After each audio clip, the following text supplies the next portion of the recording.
जानिब तू मोड़ दे अल्लाह अल्लाह तू मेरी सुन ले सदा हस्बुनल्लाह व निअमल वकील हस्बुनल्लाह व निअमल वकील हस्बुनल्लाह व निअमल वकील निअमल मौला व निअमन नसीर हस्बुनल्लाह व निअमल वकील हस्बुनल्लाह व निअमल वकील हस्बुनल्लाह व निअमल वकील निअमल मौला व निअमन नसीर हस्बुनल्लाह व निअमल वकील निअमल मौला व निअमन नसीर लब पे रहे जिक्र दुआ और तुझसे मैं डरता रहूं करके अमल कुरान पे जन्नत की राहों पे चलता रहूं खिदमत करूं इस्लाम की पछतावे का गम तोड़ दे अल्लाह अल्लाह तू मेरी सुन ले सदा हस्बुनल्लाह व निअमल वकील हस्बुनल्लाह व निअमल वकील हस्बुनल्लाह व निअमल वकील निअमल मौला व निअमन नसीर हस्बुनल्लाह व निअमल वकील हस्बुनल्लाह व निअमल वकील. If you tune to 90.4 FM Stereo, 105.6 in Pietermaritzburg, you're listening to Nightline.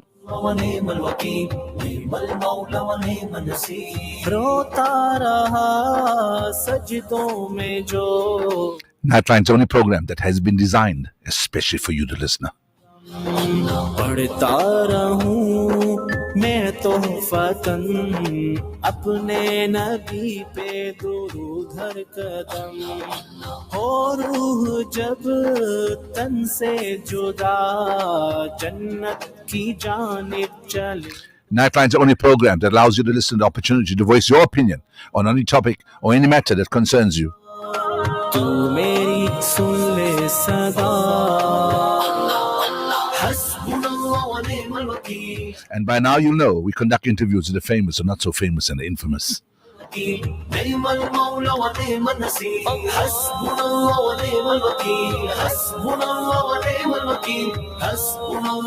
Assalamu alaikum wa rahmatullahi wa barakatuh. My name is Brother Mohammed VARIAWA on this beautiful, fantastic Saturday evening. And with me in the studio is Smuim Kezi, my technician.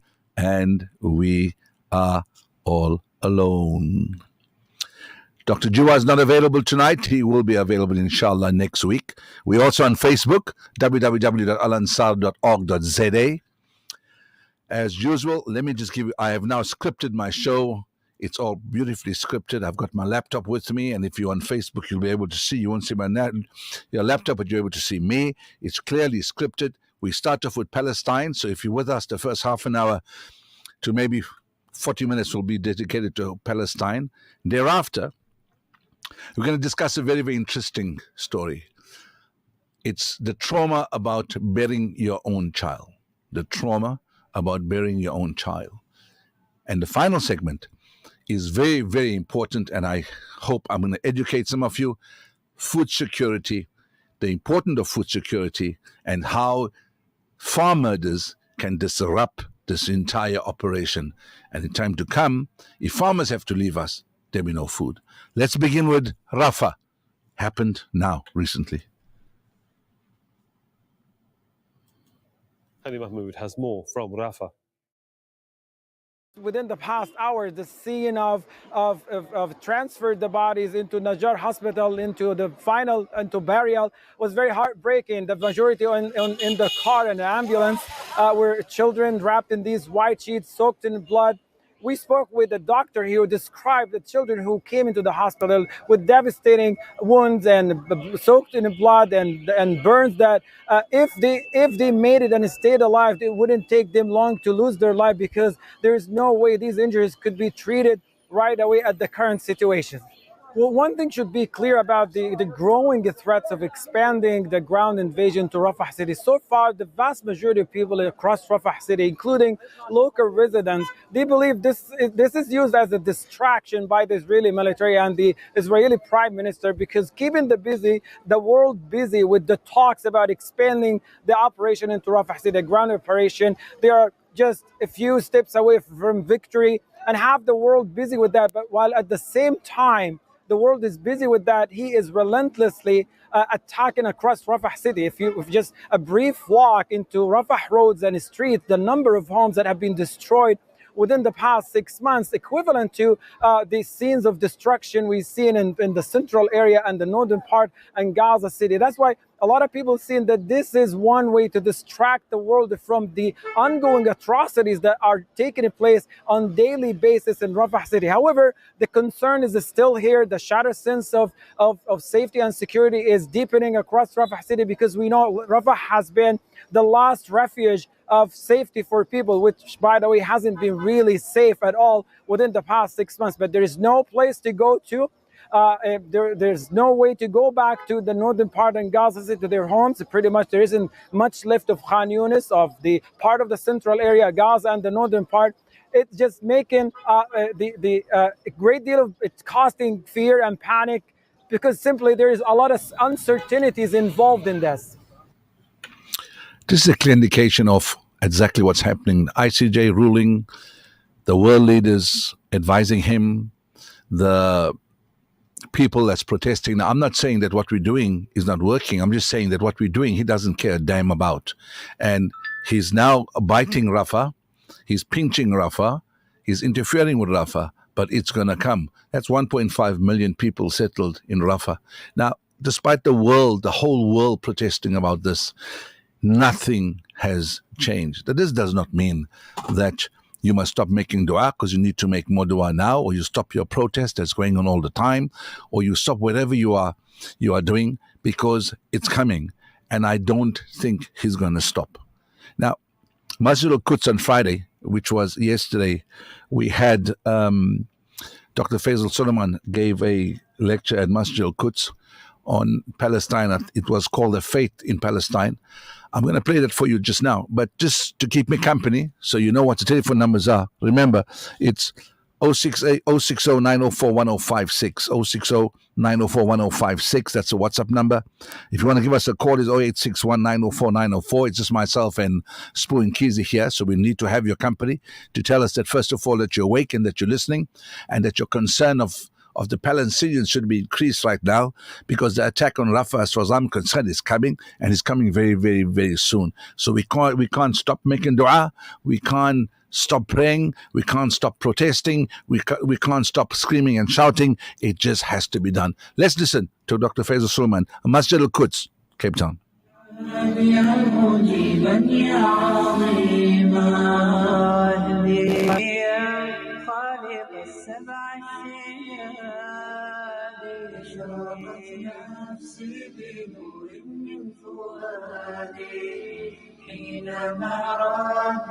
WhatsApp us now on 060-904-1056.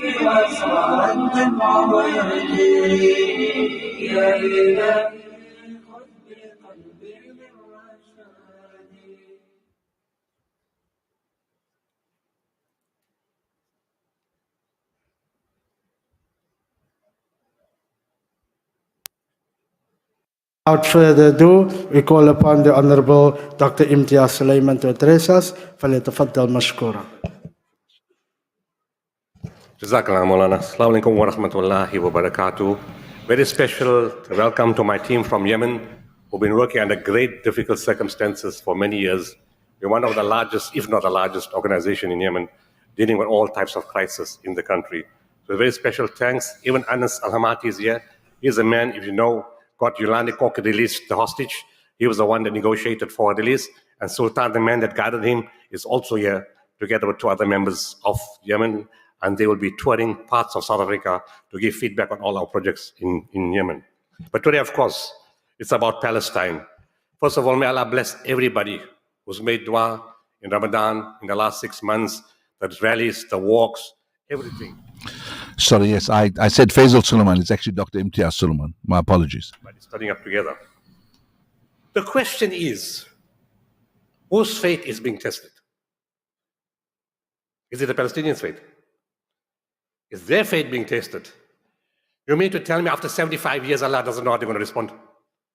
Does it need another 75 years to see how they're going to respond? It's not about them. It's about everybody else in the world. Because He knows their last breath will be Hasbunallahu wa ni'mal wakeel. Children, youth, adults, old people, no matter what happens, Hasbunallahu wa ni'mal wakeel. The faith is not about them. It's about everybody outside them. How do we respond? You see, they've been tested already. And they've won the test over and over and over again. The test of Allah's mercy is not what they're going through. The test of Allah's mercy is how we respond to what they're going through. Where in the history of this country, or in the history of the world, well, my own experience, when my children were 3, they didn't know the word Gaza. They didn't know the word Palestine. My 3-year-old granddaughter walks through the house with a Palestinian flag on her shoulder, and she says, "Free, free Gaza." What an achievement is that? Did we say that when we were small? Never happened in our time. My 4-year-old grandson walked into the shop, and the M&M man was sitting there, the sweet machine. And he told my daughter, "I'm coming just now."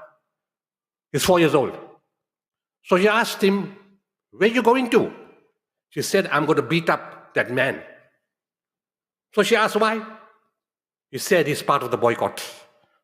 We can't eat that sweet, so I've got to beat him up. That kind of training and development is unique. It's the first time that's happened in our life. You see, the Palestinians and people in difficulty know that the promise of Allah is always true. Qad aflahal mu'minun. The believers must eventually win through. It doesn't happen overnight. It takes time. When will come the help of Allah? The help of Allah is always near. If Allah helps you, none can overcome you. If He forsakes you, who is there after that can help you? In Allah, then, let believers put their trust. You see, they know all these things. They even speak Arabic. They know all these things. But how much do we understand it? We have been tested. People have been silent and have been terrified and don't want to speak. No, people mustn't know that I did it, that I gave money, that I stood out, and my business will get affected and I'll get harmed. Who provides for you? Who looks after you? Is it the Zionists? Is it the Israeli lobby? Who? What are you afraid of? You see, that one man who was walking with the board was right. He said, "I thought Gaza was under occupation. The only free place in the world is Gaza. The rest of the world is under mental occupation. And this war is about freeing the world, not to free Gaza. They're already free. They're not enslaved by fear, like the rest of the world is enslaved by fear. They've always been free, not afraid in any way, because that is the power of their faith." So what did we need to achieve in this war? 4 things. 4 critically important things. Number 1, as a Muslim brother, you always have to stand for the brothers in difficulty. That's Islamic teaching is clear. When one part of the body feels the pain, all of us feel the pain. But that is now questionable. Do all of us really feel the pain? Or do we just tick the register? Do we make dua with consciousness and mindfulness? Or we just make it because we have to make it? How does it affect your soul? That when you go to bed, you think of your own success and your own happiness. You see, it hit me hard. My daughter is 8 years old. At night, she needs a nice hot bath. So she has a hot bath, a shower, clean linen, nice pajamas, hot plate of food, something to drink, book to write on, calm environment, phone to play with, all kids play with the phones, everything to do. Do those children have anything like that? Or they're sitting and starving and wasting away, and yet they say, full faith, Hasbunallahu wa ni'mal wakil. When Ahmed Abbasi, the head of my office, got killed, I just came out of theater. And I said, how fortunate am I? I'm in a 5-star theater. What 5-star medical personnel? What 5-star nurses? What painkillers? What anesthetic? What antibiotics? What dressings? What a lovely bed? What hot food? A clean ward, in my case, a private ward, my own bathroom. They operated on their people without anesthetic. A doctor had to operate on his own child, to cut the child. And the child died because of pain. Do we reflect how fortunate we are? This war is not about the Palestinians. It's not about their fate. It's about our faith and our gratitude and our consciousness. Are we still going to walk around mindlessly and heedlessly like what they saw of the people in Dubai? Or seeing people all over the world like the Palestinians don't even exist? Yet you went through the month of Ramadan and you fasted and you go for Umrah and you go for Hajj and you pray 5 times a day and even 10 times more. And Tahajjud and Awabin and Chas Namaz and everything you pray, but you are totally removed from the consciousness of people that are suffering. What kind of a Muslim are you? Lip service is useless. You need to feel that in your heart. You need to feel a pain in your heart as if it was your own child and you and your family. That dua would reach Allah subhanahu wa ta'ala. So, the first point was, when the one part of the Ummah feels the pain, we need to give them hope. So when you pointed the mural in Buakap, when you walked through the streets of Cape Town, when you made the zikr ceremonies, when you read for them, they are fully aware of what you are doing. And they send the messages, South Africa, thank you very much. Not Muslims only, because not only the Muslims who stood. All those who are human beings, who believe in humanity, stood. May Allah bless all of them in this country and all over the world. And that said, that gave us hope. We know there's nobody with us. We're going to do this alone. But knowing that you are standing with us and praying for us, we are not alone. It's very hard to be alone. It's very hard to be left with no support. You know, as an aside, we go to many countries where there's disasters. And the people come to us and we tell them South Africa. They say, Africa? You came from Africa? There's people in our country who are so rich, they don't even think about us. They don't even care about us. Even if you brought nothing and just came, we feel full of hope. Because you are true human. Not me, the teams. You are true human. That's the feeling and the love they have just because you went and you thought about them. You can't appreciate that if you haven't been in a disaster. We're doing this for 34 years. So the first one was to give them hope. The second point to strengthen that hope is to put something inside. Whether it's water, whether it's food, whether it's medicine, whether it's something. So on the 7th of October, when the bombs fell, I sent a message to my teams immediate in Gaza. I said, when attack took place in Israel, not on the Gaza side. When that happened, I said, prepare for hell. This guy, Netanyahu, the #1 terrorist in the world, is now going to go, his megalomaniac, narcissistic, egoistic personality is going to drive him crazy. And he's going to go inhuman with his bombing. He's going to go totally mad. You guys are in serious trouble. Make sure you purchase everything from the supermarkets, from the wholesalers, from the stores. Give people the vouchers. We got a big name in Gaza. Everybody knows who we are. And start giving people the vouchers to start buying stuff. Whatever you can get. For the first 60 days, they bought everything that was available inside. It's not everything that we wanted, but you couldn't get it. But whatever was available, food, blankets, mattresses, hygiene packs, medical equipment, medical supplies, types of medicines, they delivered everywhere as much as they could to the different hospitals. But they said, we can't move. There's no fuel. The cars get bombed. The ambulances get bombed. The roads are damaged. We can't go further. It's very, very difficult. We are in a crisis emotionally and psychologically because when we move out, we don't know where our families are.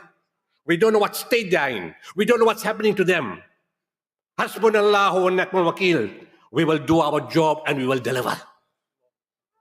Day 7, I told them, expand the team. Some of you are going to die. I'm sorry to say it so frankly, but that's the reality of life. We all die. And I said, expand the team. They started laughing. We Palestinians, don't you know we know that? We already expanded the team. We already got more people to take over from us in case something happens. So for 60 days, they delivered in every corner. And then the electricity got cut off. Look how innovative they are. Resilience comes from faith. So the electricity got cut off.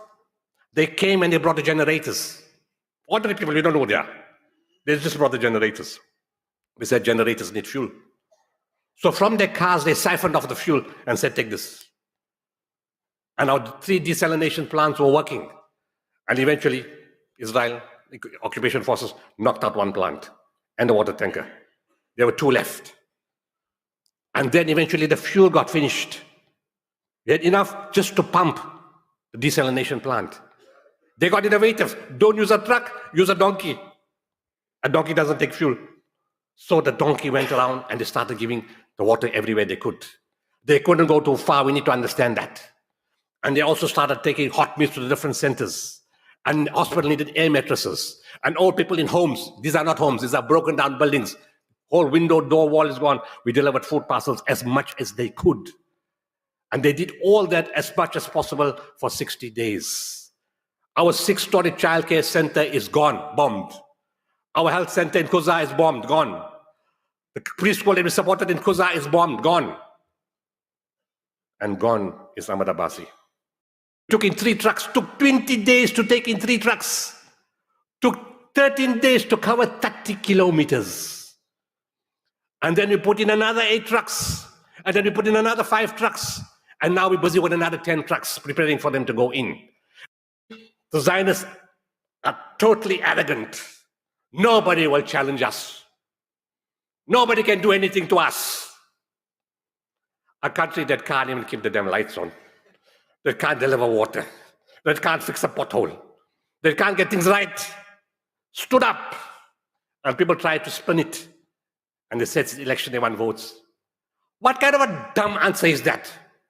Are there 15 million Muslims in South Africa that's going to give them votes? That they're going to win an election? Well, all our votes added together makes nothing. What are they talking about? Yes, there were 15 or 20 million Muslims, then it's for votes. They did it on principle. And when you do things on principle, the barakah comes. The barakah will, that our country will come right because of taking a principled stand. What value was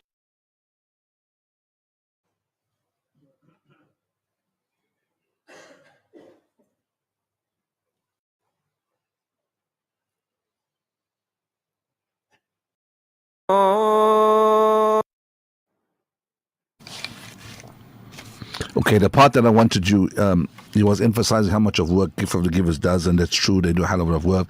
If you're on Facebook, I can recognize you to being there. For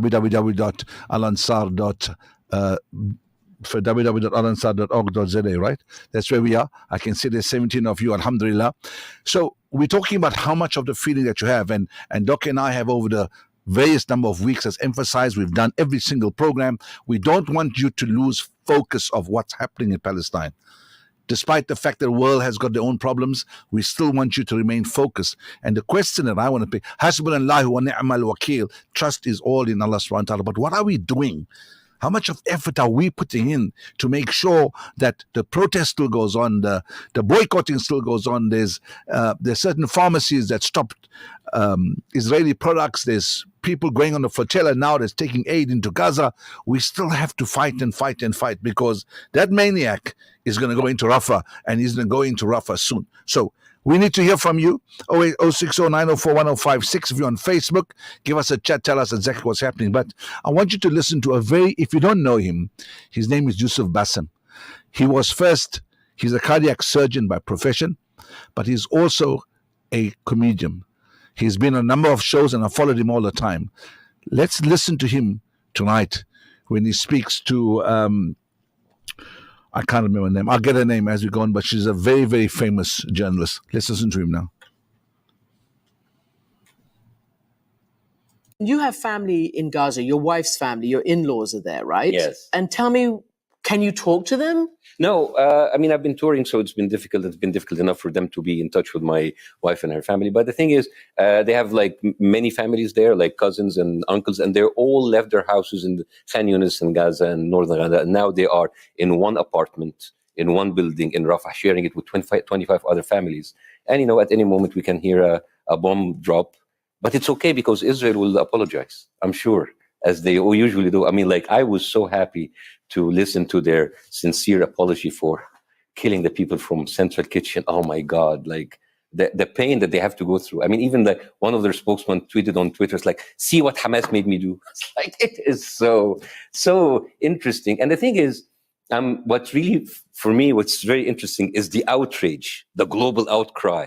It's like, oh, how could you do that, Israel? But we forget James Miller, a British filmmaker that was also killed by Israeli snipers. We forget Tom Hartland, which he was like also a British activist who's killed in the head. We forget Shireen Abu Aqla, the American-Palestinian reporter. It's like every time it's like, oh, Hamas did it. Oh, we did it. Oh, we're so sorry. Let's continue. There's no accountability. And I know, let's continue. There's no accountability. And I know, and I say it everywhere I go, if Israel today ended the war, they will be actually praised. It's like, thank you so much for not killing more Palestinians. Maybe they even give a Nobel Peace Prize to Netanyahu. This will happen, you know, this will actually happen. Israel will be praised. There will be absolutely no accountability of what they did in Gaza for the past 6 months. This is what pains me. It's not like at the ending of the war. It's like after the war. It's like nothing they have done. How do I react to you?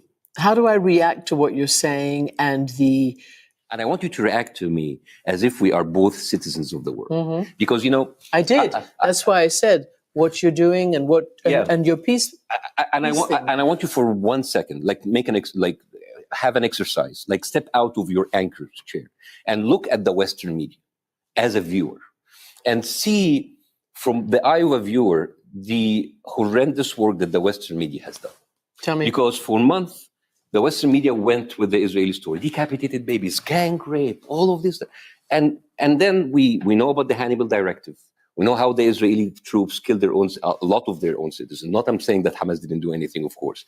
All of the decapitated baby stories were debunked.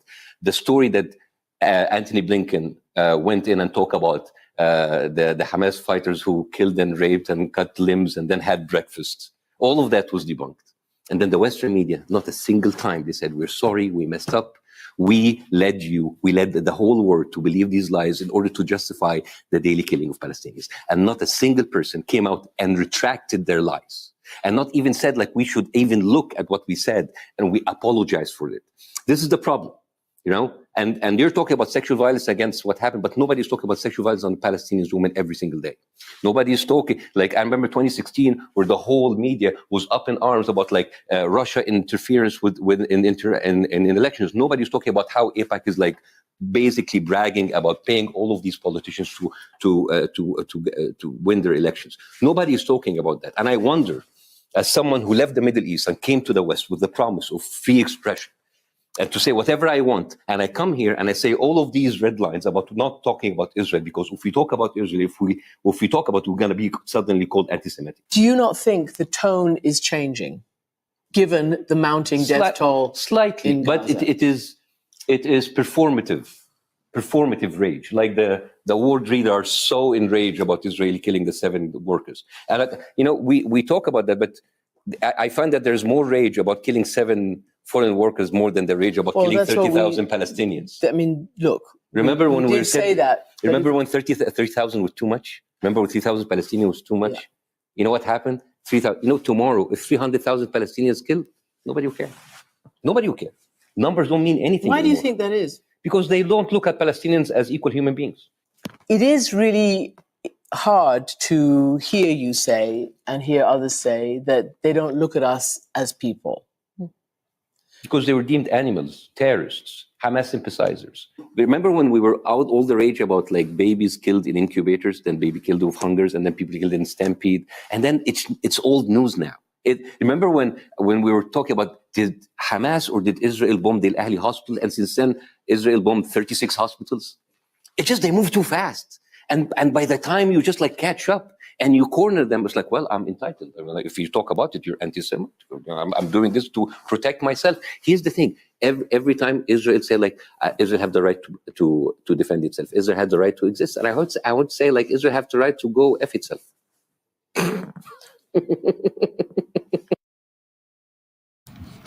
Welcome back. It's 5 minutes past the hour of 9 o'clock. If you just joined me in the company of Mohammed VARIAWA, Dr. Anwar Jiwa is off this evening. He'll be back with us, inshallah, next week, Saturday night. We are focusing on Palestine. And remember, it's going to go about 10 minutes more, and then we're going to move to what's it like to lose a child if you're a mother and if you're a family and you've lost a child. We're going to move to that in about 10 minutes. I'm going to give you 10 more minutes of the Palestinian issues. We're going to cool it off now with a beautiful Palestinian song. And when we come back, I'll play you what United States vetoed when Palestine wanted to become a member of the United Nations. Listen to this beautiful Palestinian song. حينما رددت يا رب العباد وانتشت روحي وصار الدمع يجري يا إلهي خذ بقلبي للرشاد للهدى والحق وفقني.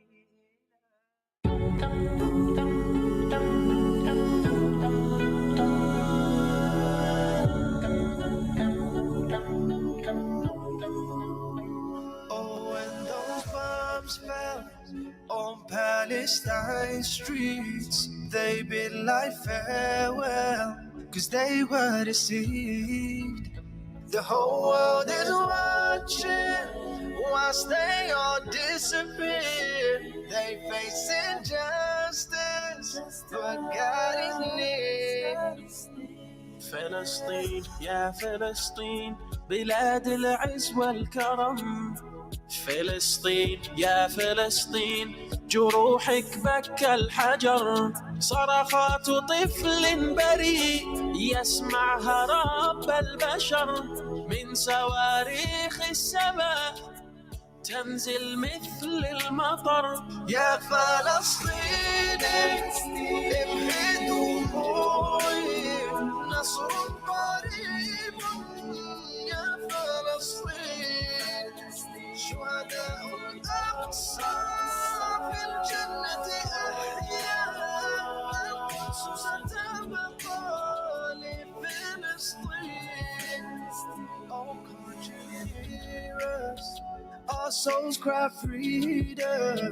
Why do we need a reason to live in peace? Why do they shoot us? Are we not human? Turn the land into dust. Oh, can't you see? فلسطين يا فلسطين ستعودي أرض السلام.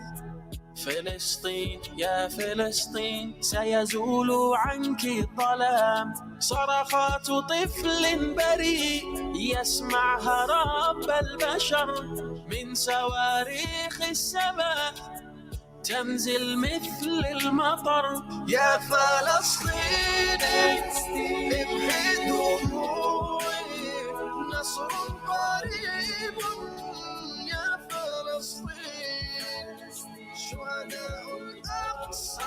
So just joined us. Assalamu alaikum wa rahmatullahi wa barakatuh. We played you a beautiful rendition of Palestine. We apologize for a little bit of the instruments in the background. Sometimes we aren't able to, we try and block it as much as we can, but we can't. But we wanted you to get the actual gist of the words, and that's what we did. 9 minutes past hour of 9. Mohammed VARIAWA, Saturday night, Nightline here at West Road in Durban. It's beautiful being here. We're going to go to the second phase in about 6 minutes. But I'm going to play you something now that I need you to understand that all your protest, all your social media work, all your tweets that you do, the tweets throughout the world and the retweets has an effect.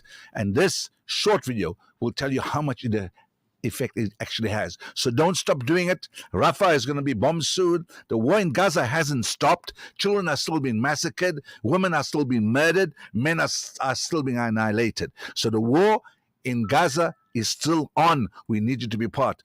Talk to us a little bit later on 060-904-1056 or 0861-904-904. 9 minutes past the hour of 9. WhatsApp us now on 060-904-1056. Radio Ansar. Blinken and Netanyahu, according to Washington Post, are having a discussion in the war room to say that Muslims retweeting on social media is breaking the algorithms and forcing people to change their minds with Palestine and Israel. Ya ibadallah, the US Secretary of State and Netanyahu are sitting in the war cabinet talking about you. Tell me, Ya ibadallah, what is the power that they saw in you that you cannot see in yourself?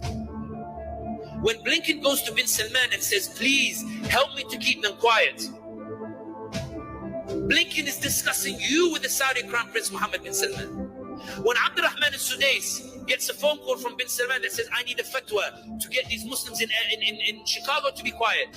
And he says, Ya ibadallah, make dua for Gaza, but don't talk about it and don't talk about things that you don't know because you might turn against your ruler, and obey your ruler, and obey the scholars like me who he has appointed. Who's he targeting? What is the power that he fears that he has to mobilize Abdurrahman al-Sudais to resist? What is the power that he fears? It's you. Tell me, what is the power he sees in you that you cannot see in yourself? Tell me, when Blinken goes to Netanyahu and says to Netanyahu, help me to help you because public opinion is shifting, because these Muslims won't be quiet. They keep talking about Palestine because their Prophet Muhammad sallallahu alaihi wasallam said that to speak out is an elevated form of resistance. When Blinken is telling Netanyahu that we need to put a humanitarian pause because they're causing a shift in public opinion, what is the power that he saw in you that he went to Netanyahu and panicked and said we need to change our strategy? Why do they see the power in you but you fail to see it in yourselves? Why is it Allah says وَإِن تَعُدُّوا نِعْمَةَ اللَّهِ لَا تُحْصُوهَا, that if you were to count the blessings of Allah, you would never finish counting them, suggesting you're never in a poor state. Allah always gives you His blessings. Why do they see the blessings and power Allah gave you, but you fail to appreciate the blessings that Allah subhanahu wa ta'ala gave to you? That's why reading the Quran as a political book as well gives you these conclusions. Allah is merciful. Allah doesn't expect you not to feel scared. Allah doesn't expect you not to hesitate. Musa alayhi salam received 6 reassurances before he went to Fir'aun. He needed to talk to Allah, then see 2 large signs. Then he said, I have a stutter. Allah said, don't worry. Then he said, send Harun. He said, I'll send Harun. Then he said, we're still scared. Allah says, La takhafa innani ma'akum asma' wa ara. Then when Musa stands between the magicians and everybody is taunting him and the magicians are goading him and Pharaoh is threatening to kill him, Musa feels fear despite having spoken to Allah. Allah doesn't say it's shameful to feel fear. Allah says it's shameful to feel fear and conclude that you should do nothing. Because Allah subhanahu wa ta'ala said to Musa, La takhaf, إِنَّكَ أَنْتَ الْأَعْلَى. And Allah in His mercy didn't say, Musa, how dare you? He said, Musa, I've elevated you. I've made you stronger. And He reminds him, throw your stick, it will defeat the magicians. And Musa threw the stick and he found all the magicians prostrated before Allah subhanahu wa ta'ala. Allah said, leave the outcome to me. Just move, just mobilize, just do something. Show me that you appreciate the power that Allah has given you. When Allah says, "I'malu ala Dawood shukra," people of Dawood, show me your thanks through your actions. "I'malu ala Dawood shukra." It means that your gratitude is shown through the actions. Ibadallah, I am puzzled by an ummah that believes itself to be weak when I see it's the people repressing it, convinced that it's so strong that it needs to be repressed.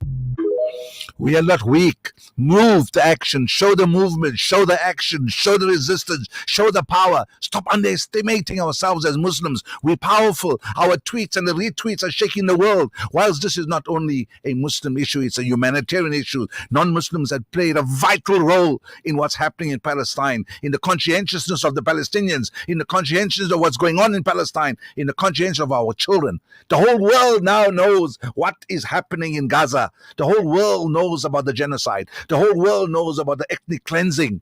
Let's not stop tweeting and retweeting and let's not stop protesting and having marches and showing the flags and painting murals. We can't stop. The war is not over. We can't stop. He's a maniac. He needs to get rid of. He needs to be locked up. He needs to be arrested. Show the power. We have got an inferiority complex despite the fact we're so powerful. We can move the world, and the Palestinians has forced us to show us that we can move the world about what we do. Recently, United Nations had to vote on accepting Palestine as a member of the United Nations. I don't need to tell you who vetoed, but listen to the president of the Palestinian Authority.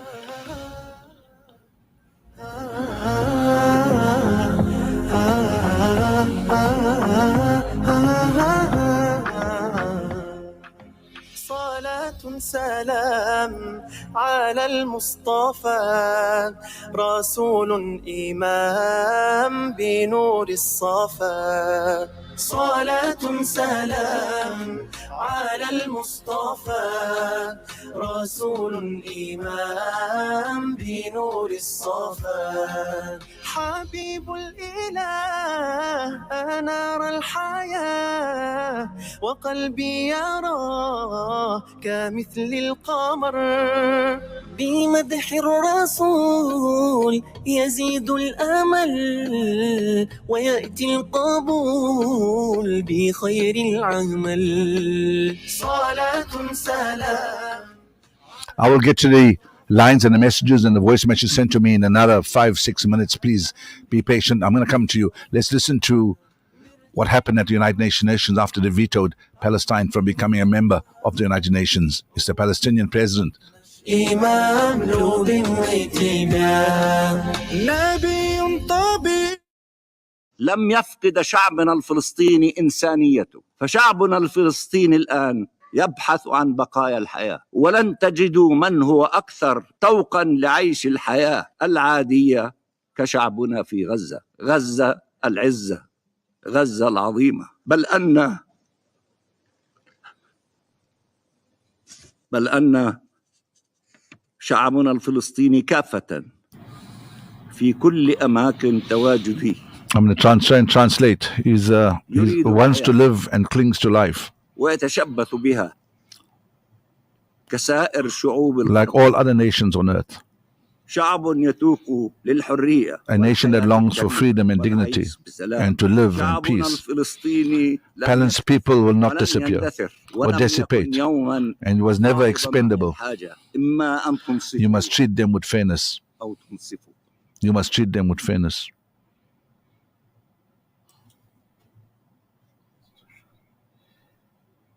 That was his speech. 18 minutes past the hour of 9. That's our Palestinian sector that we're doing for tonight, inshallah. Next week, we'll be once again talking on Palestine because we don't want you ever to forget the struggle. We don't want you ever to forget exactly what goes on. The whole world is reacting. There was 4 Israelis were kicked out of a hotel in Tanzania because they went to cross-question the receptionist about a car that was parked outside that had Free Palestine. They kicked them out. Kuwait announces the breaking of all ties with Israel and tore up the document, the Abrahamic document that wants to bring them back together. Number of pharmacies throughout the world are not stocking any Israeli products. Lots of people are boycotting. Lots of people are doing everything in a small way.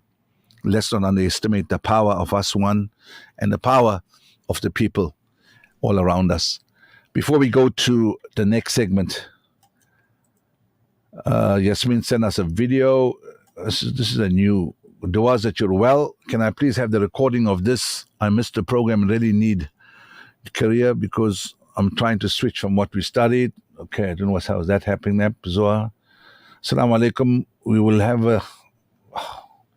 I try to make them understand that they mustn't send messages now. It just confuses everybody. Thank you for all those on Facebook. We're Facebook Live. I can see people there as well. Jazakallah khair. Thank you for joining us. Let's just go for an ad break. When we come back, we play you a Rashid, and then we go for segment number 2. Advertising pays. Get your business on the map through advertising with Radio Al Ansar, the station with a proven record. Let's check with Simplex Radio to find out the impact on their business by advertising with Radio Al Ansar. For us, it's worked very well. Our sales have increased and more people know about our store. I would definitely recommend advertising on Radio Al Ansar anytime. There you have it. Join the airwaves and take it up to another level. Call us on 031-208-1601 and ask for Fatima Shahina or Faraz Bucks, our consultants. Let your name be heard by thousands of people. Radio Al Ansar, your partner in business. The views and opinions expressed by the guest and presenters of Radio Al Ansar are not necessarily the views and opinions of Radio Al Ansar and the Al Ansar Foundation. Allahumma ihfadh al-masjid al-aqsa min al-yahud al-haqidin. اللهم أعد المسجد الأقصى إلى رحاب المسلمين اللهم وطهر المسجد الأقصى من اليهود الغاصبين اللهم عليك بهم فإنهم لا يعجزونك يا قوي يا متين اللهم منزل الكتاب مجري السحاب هازم الأحزاب سريع الحساب اهزم اليهود وزلزلهم يا قوي يا عزيز. Get ready for Green Thumbs Up, the gardening and natural living show you didn't know you needed. I'm your host and life coach, Rabia Carvalho, and we're talking birds, bees, butterflies, and blooms, growing food in garden rooms, home-based holistic healing, and much more. Whether you're a seasoned gardener or nature lover, plant assassin, or permaculture professional, we got you. We got you. Let us bring you the ideas, the facts, support, and inspiration to go green wherever you are. Sundays 9 to 10 a.m. only on Radio Al Ansar. Call us now on 0861 904 904. This and only this is Nightline.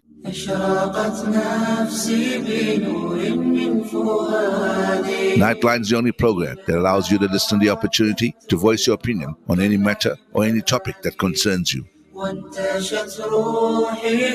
Also on Nightline, we interview the famous, the not so famous, and infamous. Assalamu alaikum wa rahmatullahi wa barakatuh. My name is Brother Muhammad Variawa, and with me in the studio is Dr. Anwar Jiwa.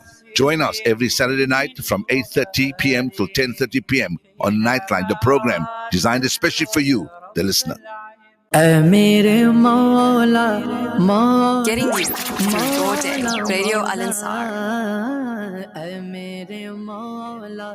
مولا مولا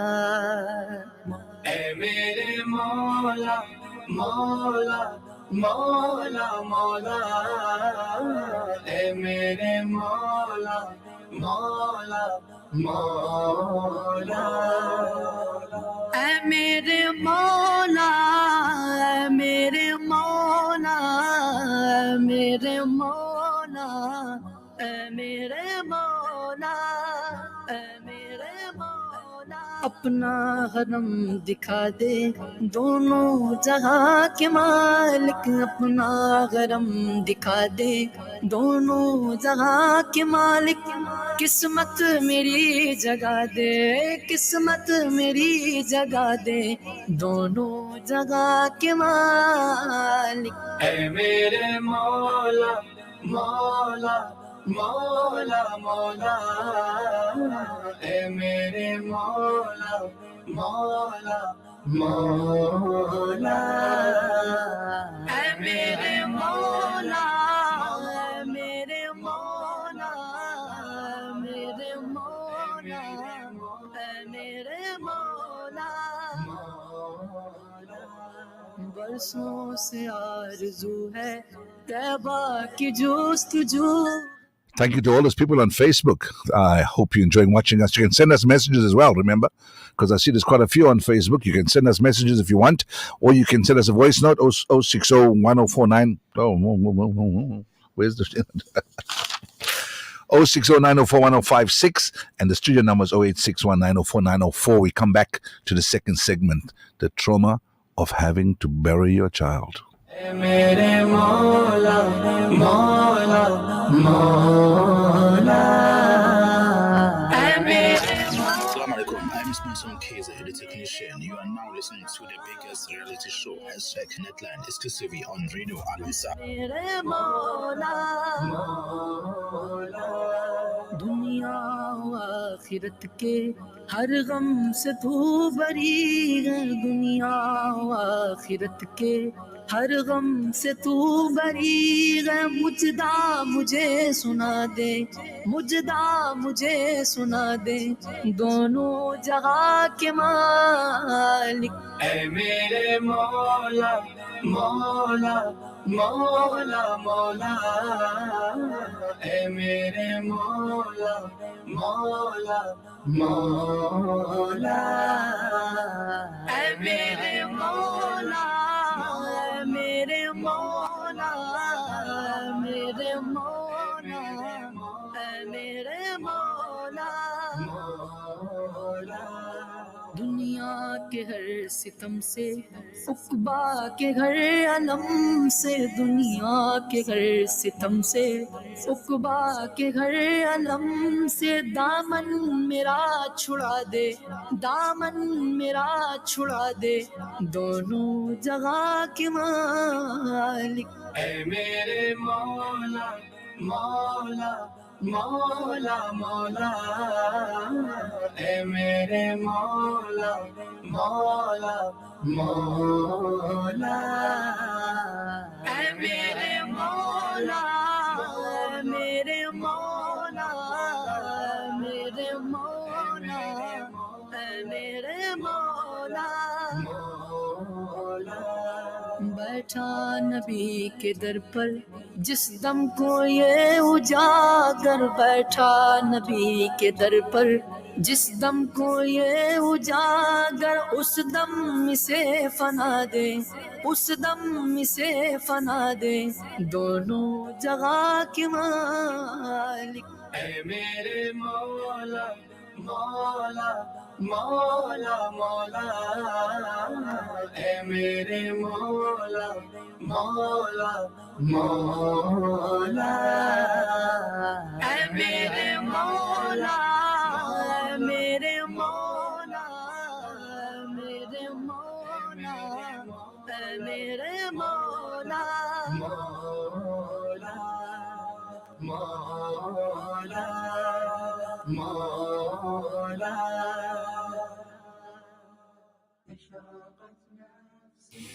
Thank you, Mahmoud Sheikh. Subhanallah, thank you. From Facebook Live. Good to have you. Jazakallah khair. Let's go to Frank. Let's see what Frank's got to tell us. Frank, welcome, Frank. And Scully is there as well. Let's go to Frank first. Assalamu alaikum, Brother Mohammed VARIAWA and Al-Ansar team. Really inspiring lecture by Dr. Imtiaz Suleiman. I heard him yesterday from Kapstad. Yes, he was at Masjid Quds in Kapstad. He's from our hometown, needs no introduction though, and he's a presidential material, calls a spade by no other name but by a spade. Frank is from Sunnyside, Pietermaritzburg. I don't want to say any more, just leaving it to my brother Scully from Durban. Scully's on. Let's go to Scully. Oh, we can't play Scully at the same time, right? Oh, can we? We can trust Scully to play at the same time now. Yeah, we're playing Scully. Salam to There we go. Mohammed Bhai. Salam to you, Bhai. And wherever Anwar Bhai is.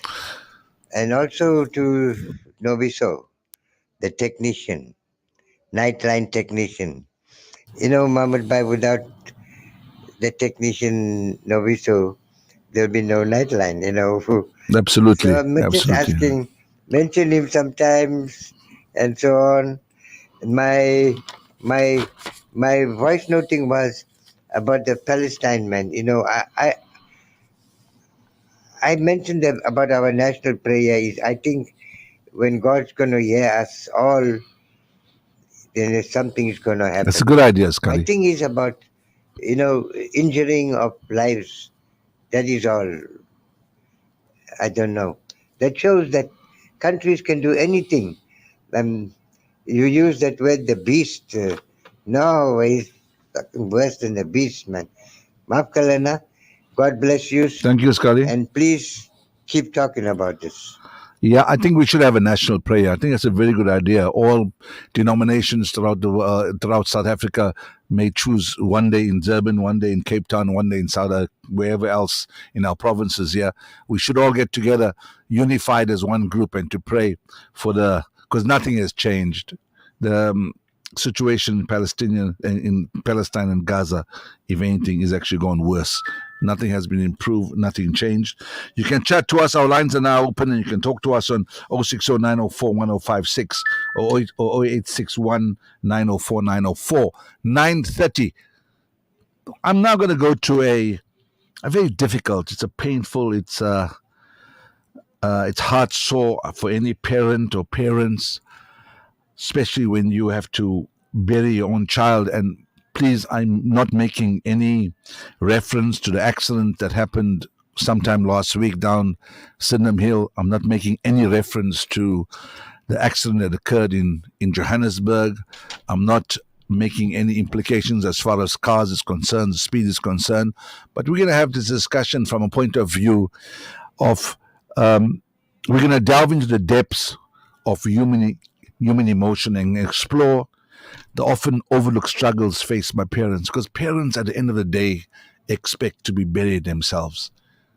I don't believe there's any parent goes through life or goes through the world thinking that I'm going to bury my son or my daughter, or I'm going to bury my granddaughter or my grandson. I don't believe any of us can do that. And I can't imagine, and Allah subhanahu wa ta'ala must prevent every single one of us of going through such pain of having to bury your own son or daughter.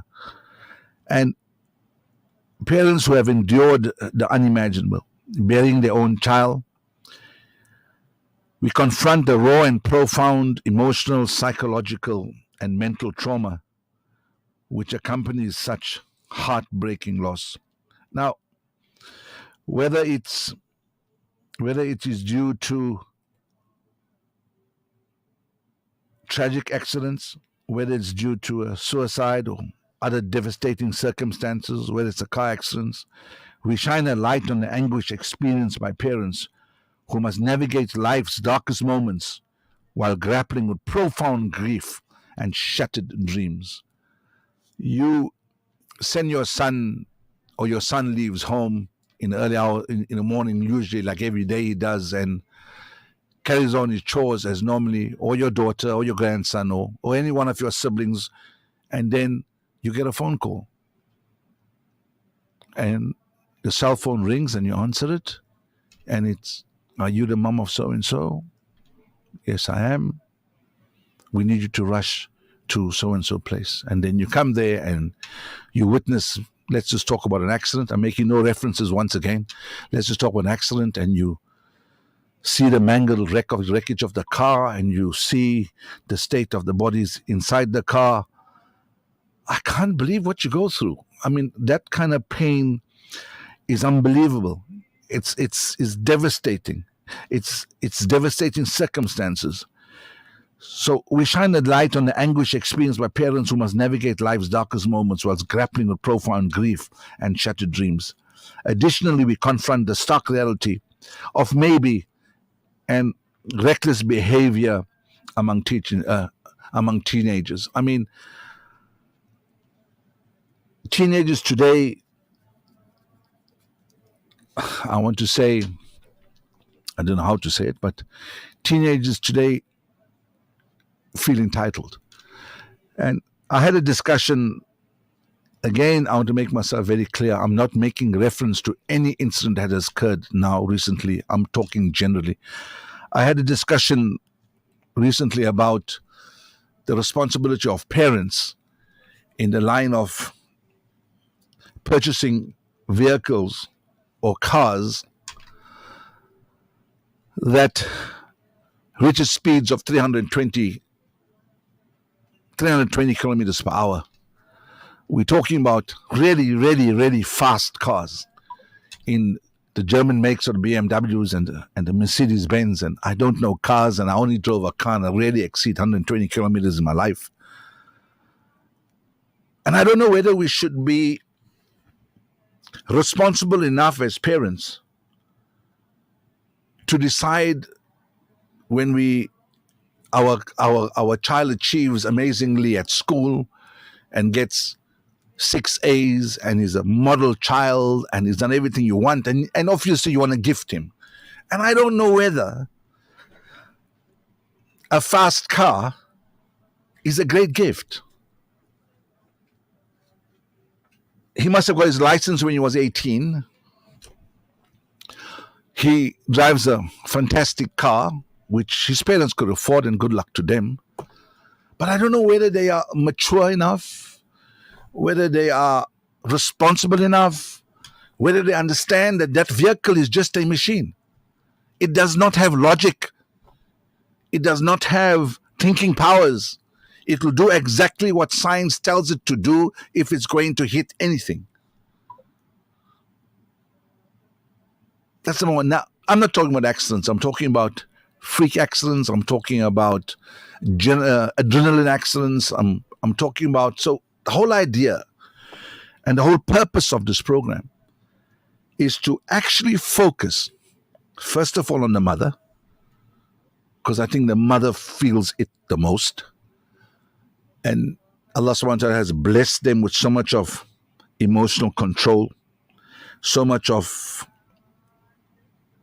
empathy and so much of sympathy to be able to withstand it. And there may be people listening to me tonight, both to the radio station on Facebook, that has maybe experienced something like this, in which you get the horrible message, whether it's 8 o'clock at night or 2 o'clock in the morning, and you then have to do what is a dreadful thing to do. And we must have a discussion tonight about how do we move around that. And I'll be able to play you a voice note. And I'm not going to call anybody reckless. I'm not going to call them irresponsible. I'm not going to pass any judgment right now. At the end of the day, we are Muslim, and I understand that taqdeer is such and such and such was going to happen. But I mean, you must tie your camel. So that's something else. But we're going to shed the light on the ripple effects of their, let's call it, actions, and the indelible pain inflicted upon those left behind. And that's what we focus on tonight. 06090411056. We focusing on the pain a mother, a father, and a sibling that has lost, that goes through. Salams, I buried my only 29 year ago, and I still feel that today's absolutely. I mean, I don't want to mention his name because I don't think he wants me to mention his name. There's a gentleman that buried his only son. That just makes it so much more difficult. His only son, 29, which means that mother bore him, sent him to school, groomed him to be one of the best, sent him to school. He must have passed university with flying colors. And at 29, you just lose him. Now, we're not blaming anybody. Allah subhanahu wa ta'ala decides that, and that's fine. We accept it as Muslims, that there's a date and a time for us to pass. How it is passed is irrelevant, but there's a date and time. However, we cannot move away from the emotional, the psychological, the mental that parents go through.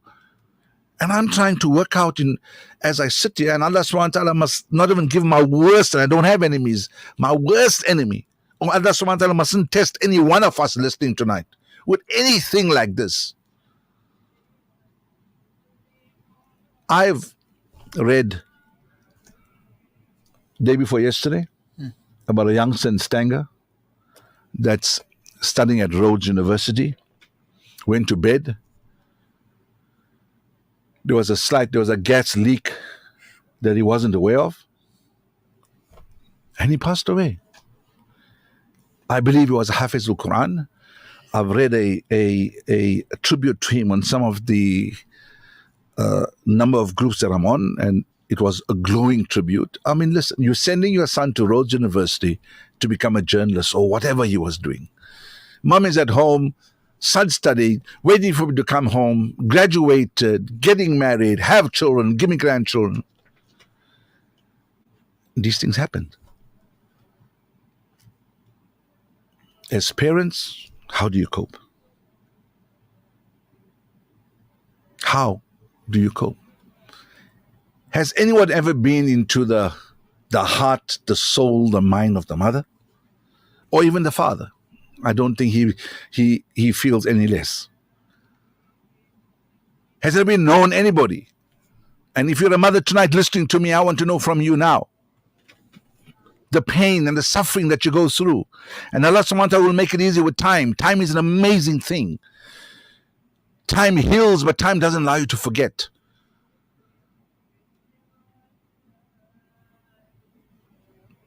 The feeling that you have to go through when the coffin comes home and you sit around it. Okay, we're not going to compare to Palestinians, okay? Because we don't have that kind of resilience. So I'm not even doing that comparison. So I don't want no bright spark to say, what about the Palestinians? That's fine. We're talking about us, normal human beings. Palestinians are normal. They are created by Allah subhanahu wa ta'ala to be resilient. So the coffin comes home, and mother may have a sister and a daughter, and we do what to do, and it has to be lifted up and take it out into the hearse, the van, the Muslim van that's there outside, and driven to the masjid. Janazah Salah is read, and you come home to quietness and silence. And you're allowed to mourn for 3 days, and then visitors go away, and your house becomes quiet. The room that belonged to him or her is still there. You need to go into it and empty it, because that's what you have to do to move on in life. And people think it's easy. It's not. It's horrendous. It's painful. And I will give every single mother that's been through this 100. And I'm going to play you a voice note by a mother that was brave enough to send me the voice note. But you would agree with me that it's one of the most devastating experiences a person can go through. The emotions that follow can be intense, can be overwhelming, and come in waves. Some of the emotions that most of them experience is deep sadness and despair. This is likely the most dominant emotion, feeling like a heavy weight or a constant ache. Daily tasks may seem impossible. In the first few months, they can't focus, they can't do the daily tasks. The memory is still fresh. Every single movement, every single thing they do, single thing they see reminds them of the loved one. And the world doesn't matter to you. Especially in sudden losses. There can be a period of numbness or denial as the reality of the situation sinks in. You usually get angry, if passed away in hospital, you get angry at yourself and the medical professionals. You then begin to question some of the actions and decisions you've made, whether you've made them correctly. Even surrounded by loved ones, the feeling of no one truly understanding the depth of your pain can be isolated. Your house can be full with people that love you, people that care for you, your sisters, your brothers, your children that you have left. And all the love they try and give you, you're still feeling isolated because of the pain. The world can be a very scary place. Let's listen to Sister Rashida. Tells us it's Brother Mahomed is very, very emotional. Yes, I understand it is, but it's something that we have to confront. Let me play you a voice note from my mother. It's quite long, but when I heard it, I felt it encompassed everything. And obviously, she's lost or buried a son. When we have children, you think you've got it all planned out and everything is going to be perfect and your family's going to be perfect and you're ready for this challenge in your life and you feel like, I'm going to raise this child to be the best and I'm going to be the best mother. But no one knows. No one can plan what tomorrow brings. After losing my son, I just became the most cold-hearted, cruel, fight or flight person. You don't know how to have normal conversations with people anymore. You don't know how to get close with people without thinking like, I'm building a relationship with someone and it's going to be okay. You will always for the rest of your life think that you should not be close with anyone, that anyone and everyone that you get close to is going to just be ripped away from you. You have trust issues.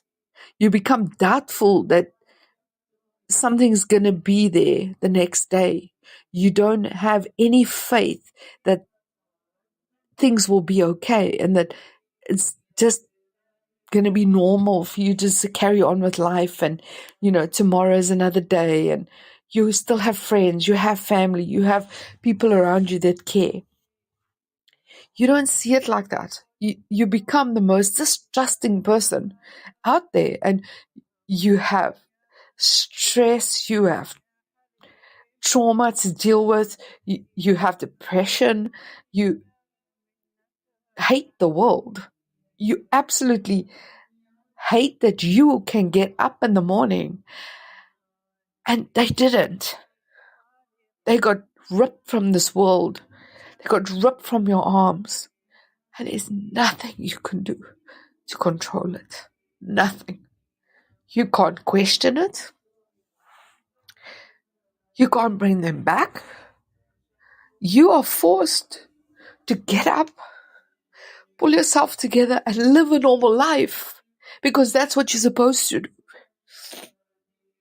And when you have other children, you have to get up and you have to still function as normal. You have to still be a mother.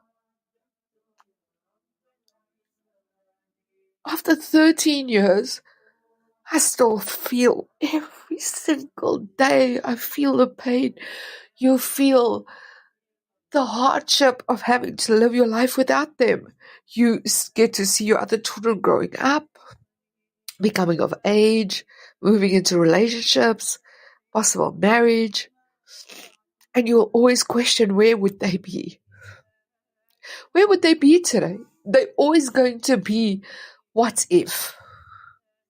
What if I did things differently? What if I saw what was going to happen? Would I have changed anything? Could I have changed anything? Would it have made a difference? No. Because that was God's plan for that child from the day he was born. I don't have a choice in the matter. I just have to carry on. Your heart becomes hard. You lose the strength that you had as a mother, to be able to fight for every bit of your child, you lose faith that you're a good mother. You lose faith that you can be a good wife. You become the problem. You see yourself as the problem. You say, like, what if I was a better mother? What if I did things differently? What if I could have another chance? The hardest thing is that I have to live with that for the rest of my life. And I am responsible for the decisions that were made. I'm responsible for things that happen. I have to still try and protect my other children from the grief and the trauma and the questioning and them having to go through life stressed and crying and waking up and questions. Where's my brother? Why didn't you protect him? Why were you not our protector? Why did you allow him to be taken away from us? Because kids don't understand that it's not your doing. It's not in your hands. It's not a decision that you have a control over. Nobody will understand the grief of a mother. Not that a father grieves any differently. You carry that child for 9 months. The child is so deep in your soul from the time that he was conceived to the 9 months, to the birth, to the nursing of that child, to the bumps, the falls, the being there for him 24/7, and then picking up the broken heart and the girlfriends and the life and things that they have to go through, and you must just be there for them as a mother, and that brings you so close to each other. But then when they're taken away from you, it's like a piece of you died.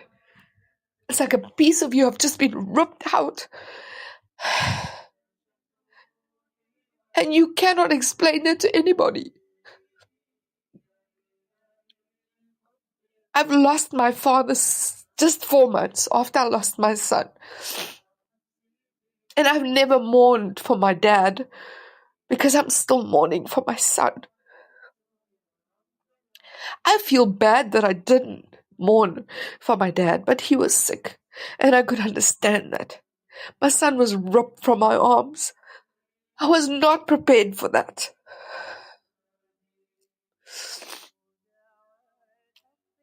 It is the most painful pain that a mother can experience, that anyone can experience. And you just think to yourself, how do you get through the next day? Okay, this goes for about 20 minutes, but I think we can come back to it later on. It's quite emotional, and she gets even more emotional later on. I got a Facebook message I want to read from Fatima Sheikh. I buried my son who was 30 years old, but he always drove fast, and we had numerous arguments about his speeding. With his accident, his car was airborne with the speed, and he thrown out.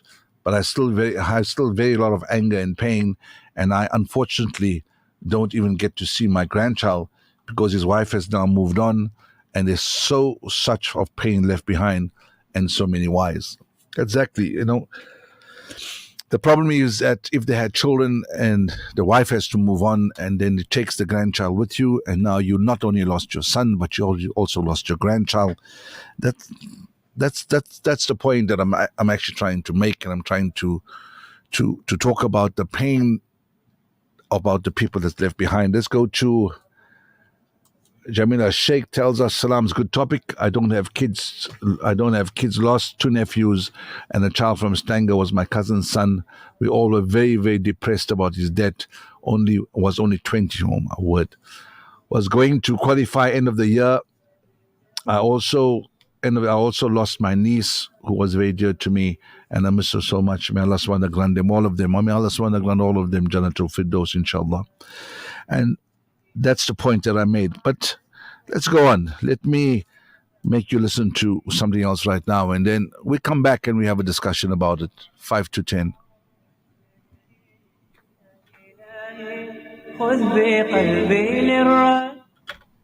One of the most devastating experiences I believe anyone can go through is a parent losing their child. You know, we grow up with this idea that it's unnatural for the child to pass away before the parent, and parents get really traumatized when that happens quite naturally. Parents feel a sense of blame, a sense of responsibility, and a deep sense of guilt sometimes when they lose that child.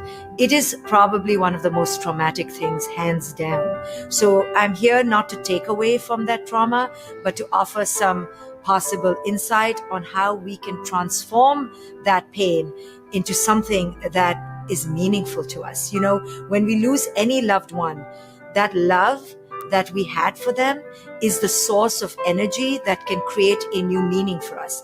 We can take that love and refuel it into action. It is when we transform love into service and action that we truly declare that that love does not die.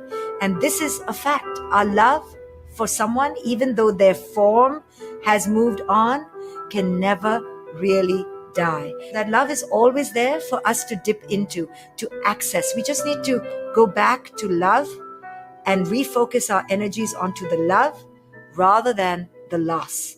The loss is immeasurable, but the love is immeasurable too. I often tell parents who are grieving over their lost children, you know, that love you had for your child doesn't go away. We need to re-access that love. While you're grieving, and it's natural to grieve, remember that that love can be celebrated. That love can be a form of powerful action. We can take that love and serve other people who are in pain. We can take that love and commemorate that love in a meaningful way so that our life is infused with meaning through this loss, so that we don't just become paralyzed by this loss, but instead transform this love that we had into a deep, meaningful action. And the most meaningful action is service. So let's refocus from the loss and what we don't have to what we did have, to what we do have. And what we do have is that sense of being loved, of being in love, of being in connection. Let's take that and let's transform it into meaningful service for the world. So if you know someone who is suffering from the loss of their child, then share this video with them, because maybe it'll help them to move out of paralysis and move out of depression into a sense of meaning and hope and gratitude and celebration of what they did have, rather than a focus of what they do not have. Welcome back. If you just joined us, Assalamu alaikum. It's Brother MAHOMED VARIAWA, and my technician tonight is Smoin Keys, and Dr. Juba is off until next weekend. Inshallah, he'll be back full force and ready to go. We've spent the first 40 minutes or 45 minutes on Palestine, because that's what we always do, and we make sure you don't forget the sufferings and annihilation and the genocide of Palestinians. And about 20 past 9 till about now, which is another 40 minutes, we spent on the trauma you feel in burying your child and the pain and the suffering that you go through. And I have a favorite. His name is Dr. Umar Suleiman.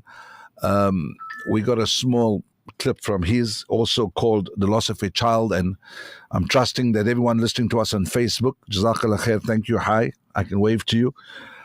May Allah subhanahu wa ta'ala thank you for being with us. But if you know anybody that may not be listening, and I'm sure lots of people who want the podcast for this program, listen to what is being said and maybe send it to them. And if it's any form of comfort, which I know is very, very difficult, but if it is any form of comfort, then let's share it, inshallah, with them. Assalamu alaikum, Muhammad. You open wounds that I'm trying to heal, but at times it's good to actually come to terms with our losses, even though it's unforgettable experiences. I don't think you are going to forget it. Intention must never, ever, ever be to forget. And time heals, but just remember them all the time. And as the last video said, to just remember the good times and remember that Allah subhanahu wa ta'ala is Ghafurur Rahim. He's the greatest, the most merciful for all those who show mercy. His mercy is unbelievable, and they pray every day. Allah subhanahu wa ta'ala grant every one of you that have lost anyone close to Jannatul Firdaus, inshallah. Every single one of you, Jannatul Firdaus, inshallah. Let's go to the Lions Den and talk to Rashida. Please pray that Nat was gone so soon. Okay, we would. I know which one you're asking for. I also tapped Salma Qazi tonight to send me some about death and after death, because she's the best with regards to Nats and nasheeds. And I tapped her and she's awake, and I think she wants to do something for us right now. It's 21:58. Let's just go for a quick ad break. When we come back, we'll play the video clip by Dr. Umar Suleiman.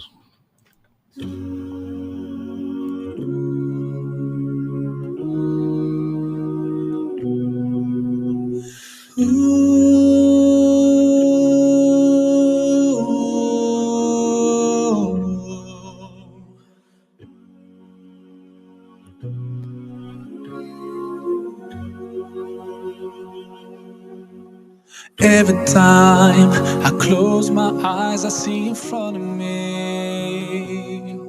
I still can hear your voice calling out my name.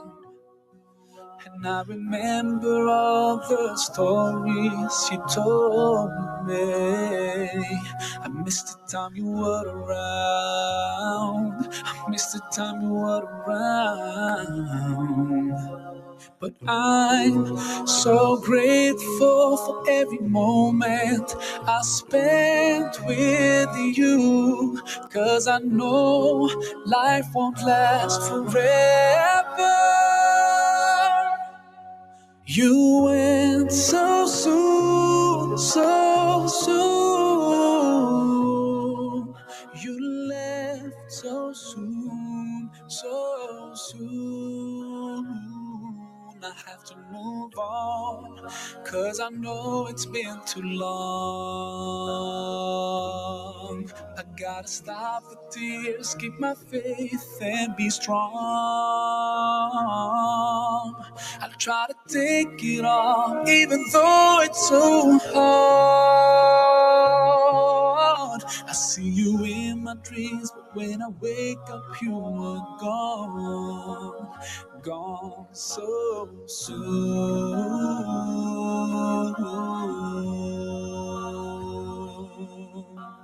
Night and day, I still feel you are close to me.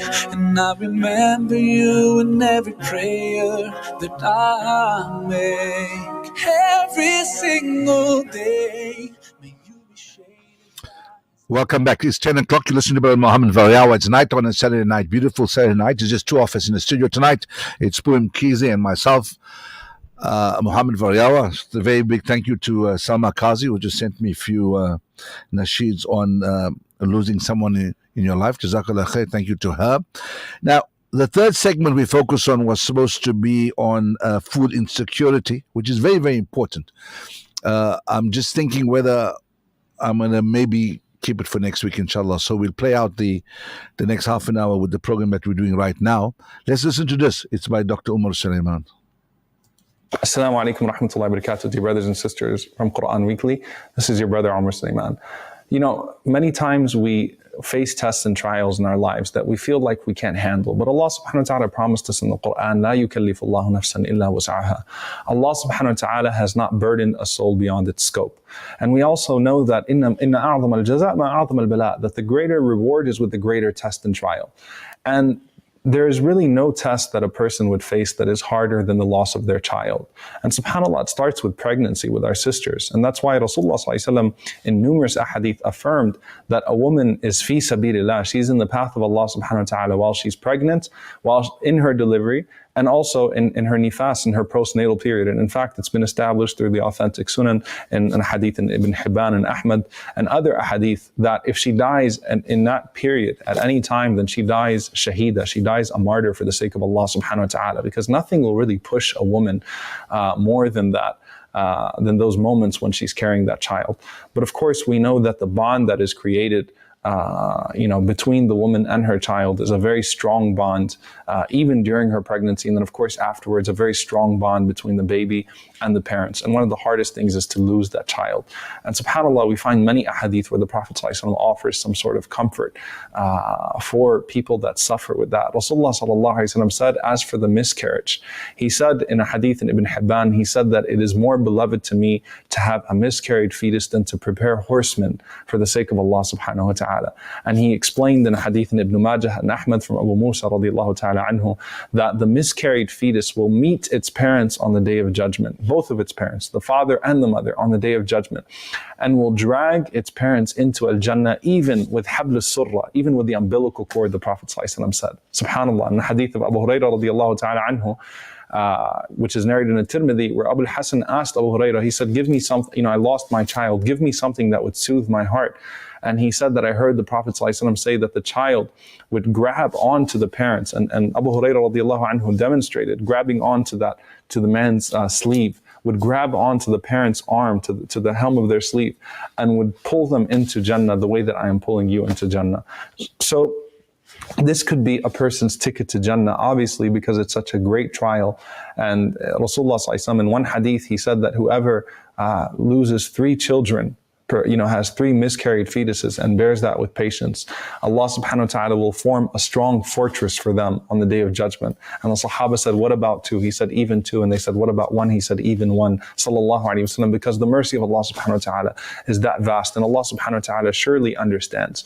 And there's some really powerful ahadith also that I wanted to share with you, even when that child grows then, and you've developed an attachment to that child, and I ask Allah subhanahu wa ta'ala all the time not to test me with my children, so please don't feel like I'm belittling your pain, but really these ahadith are phenomenal. One of them is a hadith of Abu Musa radiallahu ta'ala anhu, that Rasulullah sallallahu alaihi wasallam said that when a child of Allah's servant dies, Allah subhanahu wa ta'ala asks the angels, he said, he says to them, have you taken into custody the child of my servant? And the angels say yes. And Allah subhanahu wa ta'ala says, have you taken the fruit of his heart? I mean, you've taken everything from that servant. I mean, this is really what means everything to him. And the angels say yes. And Allah subhanahu wa ta'ala says, and what did he do? What did my servant do? And they say, Hamadaka wastarja. He praised you and he said, Inna lillahi wa inna ilayhi raji'un. To Allah we belong and to Allah we return. And Rasulullah sallallahu alayhi wa sallam, and Allah subhanahu wa ta'ala says to the angels, then build for my servant a mansion in paradise, wasammuhu bayt al-hamd, and name that mansion in paradise the home of praise, the mansion of praise. So dear brother and dear sister, whenever you lose that child that you love so much, if you bear it with patience and you say alhamdulillah and you say inna lillahi wa inna ilayhi raji'un, and you demonstrate gratitude to Allah subhanahu wa ta'ala for the moments, whatever moments He allowed you to live with that child, Allah subhanahu wa ta'ala will build for you that mansion in paradise.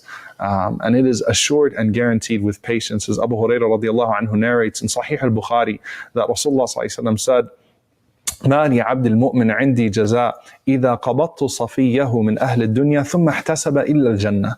That there is no reward for my servant believer when I take his safiya, when I take his pure blessing, the apple of his eye, when I take it away from him and he's patient, except for Jannah. Jannah is guaranteed for you. And remember that on the day of judgment, even being dipped in paradise, we would be asked if we'd ever seen any misery. And that is a person who had the worst punishment in this life, who lived the hardest life. And he would say no, just after being dipped in Al-Jannah. So it will be worth it in Al-Jannah, and hopefully that child will be the cause of you entering into Jannah and will raise you further and further and higher in paradise. As Rasulullah sallallahu alaihi wasallam, he said in the hadith of Hasana bint Muawiyah in Abu Dawood, when she asked him, sallallahu alaihi wasallam, who is in paradise? Man fil Jannah? And Rasulullah sallallahu alaihi wasallam said, prophets are in paradise, martyrs are in paradise, infants are in paradise, and children are in paradise.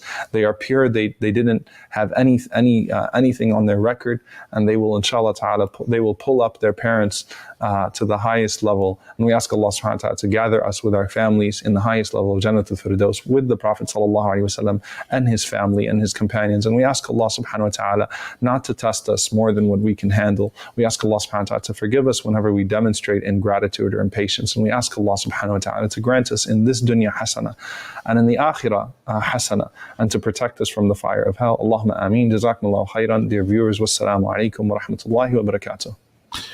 Wa alaikum salam wa rahmatullahi wa barakatuh. Quran Weekly. So do yourself. Assalamu alaikum wa alhamdulillah. I hope that brings some comfort to the parents that has lost. Let's go to some of the messages. I can read them. There's quite a few here. Let's go to Ben. Salam Brother VARIAWA. Please must WhatsApp me the full podcast of your beautiful educational program. The Jummah talk by Dr. Imtiaz. He said it all. We all must learn and put our heart, mind, and soul for Palestinian people, inshallah. Very good clips you choose. I listen to your program every Saturday till end. Jazakallah khair. I really do appreciate everyone that, because at the end of the day, you have to make the choice to turn on the radio, right? Especially on a Saturday night when you have so many other things to do. I really, myself and Dr. Jiwa, and of course, Spoo, really enjoy the fact that you spend time with us and want to sacrifice some of your time to be with us, especially to our Facebook listeners too as well. This is the first time I'm on Facebook Live completely without Dr. Jiwa's face, but I'm sure he's watching us as well, inshallah. If Spoo and Kizi can just give me back my what you call that thing? Mouse, so that I can get back to all the other messages that are here. It's 8 minutes past the hour of 10. My third segment was on food insecurity. It's a very, very, very, very important topic. And I'm going to leave it for next week, inshallah. And I want you to think about it. I'll just do a brief introduction before we close. Let's go to Mo, meaning me. Did you forget about this? Just check him off if I'm able to. No, I haven't. I haven't forgotten. I was just incompetent, but I'll sort it out. Don't worry. Let's go to Frank. Just looked at a YouTube 3-minute clip now when brother Ismail Hania receiving the call of news of his sons. Yes, both his sons and his grandsons were killed by the IDF. He just held his hands together while listening to the phone, held by one of his assistants. And although the sound is not clear, it's in Arabic, but one could hear him praising Allah subhanahu wa ta'ala. And I tell you what he said. He says, my children and the children of Palestine are also my children. So every single Palestinian that passed away was the loss of my child. So my children is part of the loss of the Palestinians. In Arabic, that's what I did. I just translated for you very briefly. Now, what would any of us do in a situation like this? Absolutely. Allah subhanahu wa ta'ala mustn't test us. I don't think we're ready for such a magnificent test that he tests those that are most closest to him, inshallah. It's going to be very difficult for us. And Allah subhanahu wa ta'ala must give us a little more time to be able to escalate our spirituality before he tests any one of us. All I can say, this is what Brother Ismail Hania, together with the families of those 35,000 plus men, women, children, even stillborns decimated since October 7th, 2023 genocide started, have had to endure with strong resilience. Not forgetting the thousands more wiped out or maimed in the 75 plus years of Israeli occupation and oppression of the Palestinians. May Allah subhanahu wa ta'ala guide all of us surviving Palestinian community in this most difficult time. And Allah subhanahu wa ta'ala as well must bless them with urgent food, water, and medical attention required.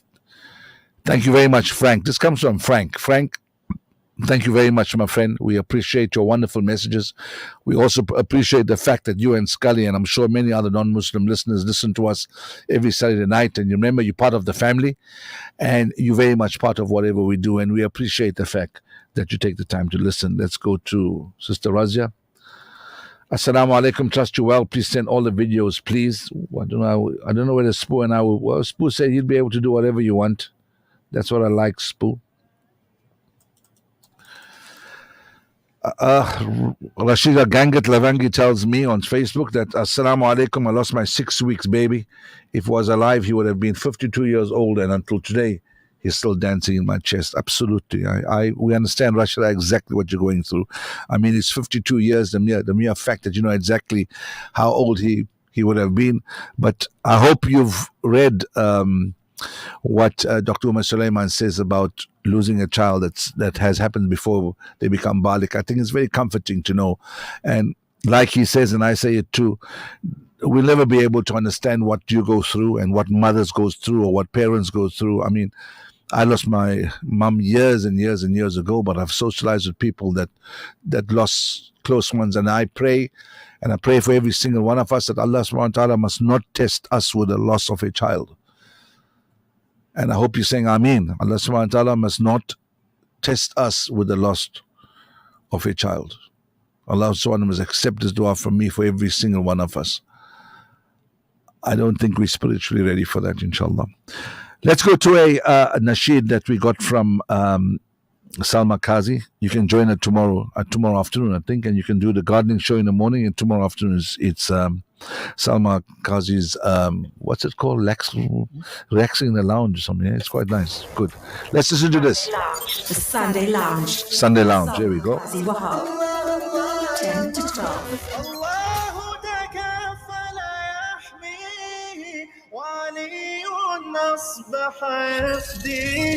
Latest nasheeds, celebrity artist features. Assalamu alaikum, this is my Zayn. حبيبي يا محمد أتيت بالسلام والهدى محمد. Events, news from the nasheed world, top 10 countdown. The Sunday Lounge with Salma Qazi Wahab.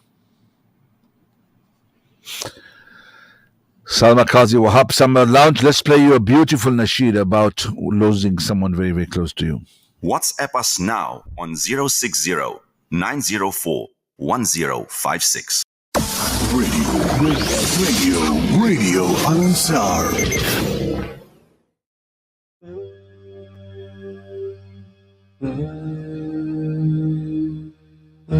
Call us now on 0861-904-904. I'm so confused. Tell me what's happened. So many voices in my head, but he told me that this day will come. Tell me, have I done enough? Ya Rabbi. Now my book's gone and closed. All my deeds are for sure. So I lie here and wait for that day. I'm so scared. I'm Mukiranaki. Oh Allah, get me through this test. Ya Ilahi, please forgive me. I need you. Ya Ilahi, I know this day will come one day, but it's come too soon. But this is all up to Allah. He sent his angel of death. My time has come. Now I'm calling up. They don't hear me, but I know life goes on. They will leave me. Only this dust and silence surrounds me. These tears are falling down, but they're not me. Ya Ilahi, please forgive me. I need you. Ya Ilahi.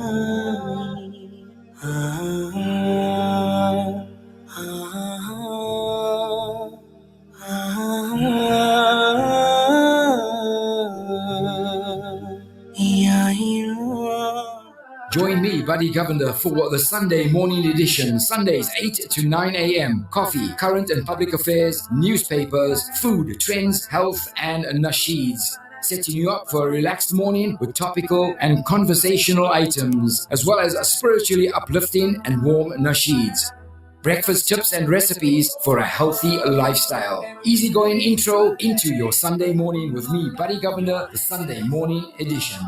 Hey Zoha, have you heard about the TBR Family Fun Run and Walk? No, Amina. What are you talking about? Didn't you hear about it this morning? No, I didn't. Well, it's going to be happening on the 27th of April on Saturday at the Blue Lagoon Lawns at 6:30 a.m. Wow, I'm interested. How do I register? Well, go onto the website, fill in the form, EFT payment, and email the proof of payment to tbr@alansar.org.za. So don't forget to bring along a basket and enjoy a family picnic on the lawns after the walk. See you there. Hey, don't you hate it when your cake or icing just doesn't come out right? Oh, all the time. It's so frustrating. Well, have you tried Wooden Spoon? It's a margarine specifically made for baking, and it creates perfect icing as well, every time. Really? That sounds amazing. Yeah, not only that, it's by the South African Cake Decorators Guild. And you know what else? When I use Wooden Spoon, it makes me feel like I'm baking with the pros. This cake is amazing. What's the secret ingredient? Wooden Spoon margarine, my friend. It's the magic to perfect baking every time. Radio Al-Ansar, Durban, 90.4 FM. Peter Maritzburg, 105.6 FM. أشرقت نفسي بنور من فؤادي. Welcome back. It's 18 minutes past the hour of 10. My name is Brother Mohammed Variawa, and with me in the studio is Spoim Kizi. Dr. Jiwa is off this weekend. He'll be back, inshallah, next weekend.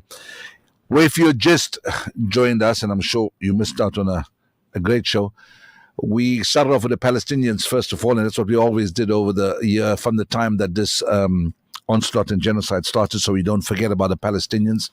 We will end with the Palestinians as well at the end. We also moved on to the pain, the psychological trauma, the emotional trauma you go through when you have to bury your own child, and how hard and how difficult it is. And we had some Facebook responses and some responses from the our WhatsApp chat line, the regular listeners as well. We're going to play you a last one before we round it up, and I'll do an introduction to food insecurity and how important it is, and maybe you can think about it, and we'll follow it up next week, inshallah. But let's listen to this. It's a bit long, but let's listen to it. Like we always sit. And then there was a man who has his son with him, young son. And he noticed Rasulullah ﷺ that this man loves his son so much, he's hugging him and playing around with him. So Rasulullah ﷺ said, "Atuhibbu? Do you love him?"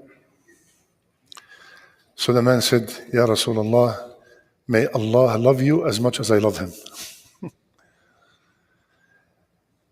So the man went missing for a few days. So Rasulullah ﷺ asked, "Where is he? Where is this man?"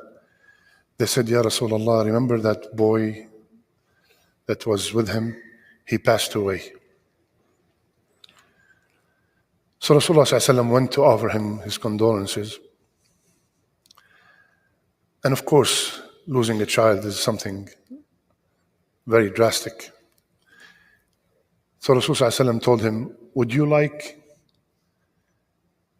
to find him at every door of Jannah just waiting for you? He said, "Yes, Ya Rasulullah." He said, "He is." I did not prepare anything today, but I just got a message that the boy, 8 years old, that we made dua for yesterday, just passed away. Inna lillahi wa inna ilayhi raji'un. 8-year-old Yusuf Maruf. I don't know if Ahmed is here, his uncle. He comes every Fajr.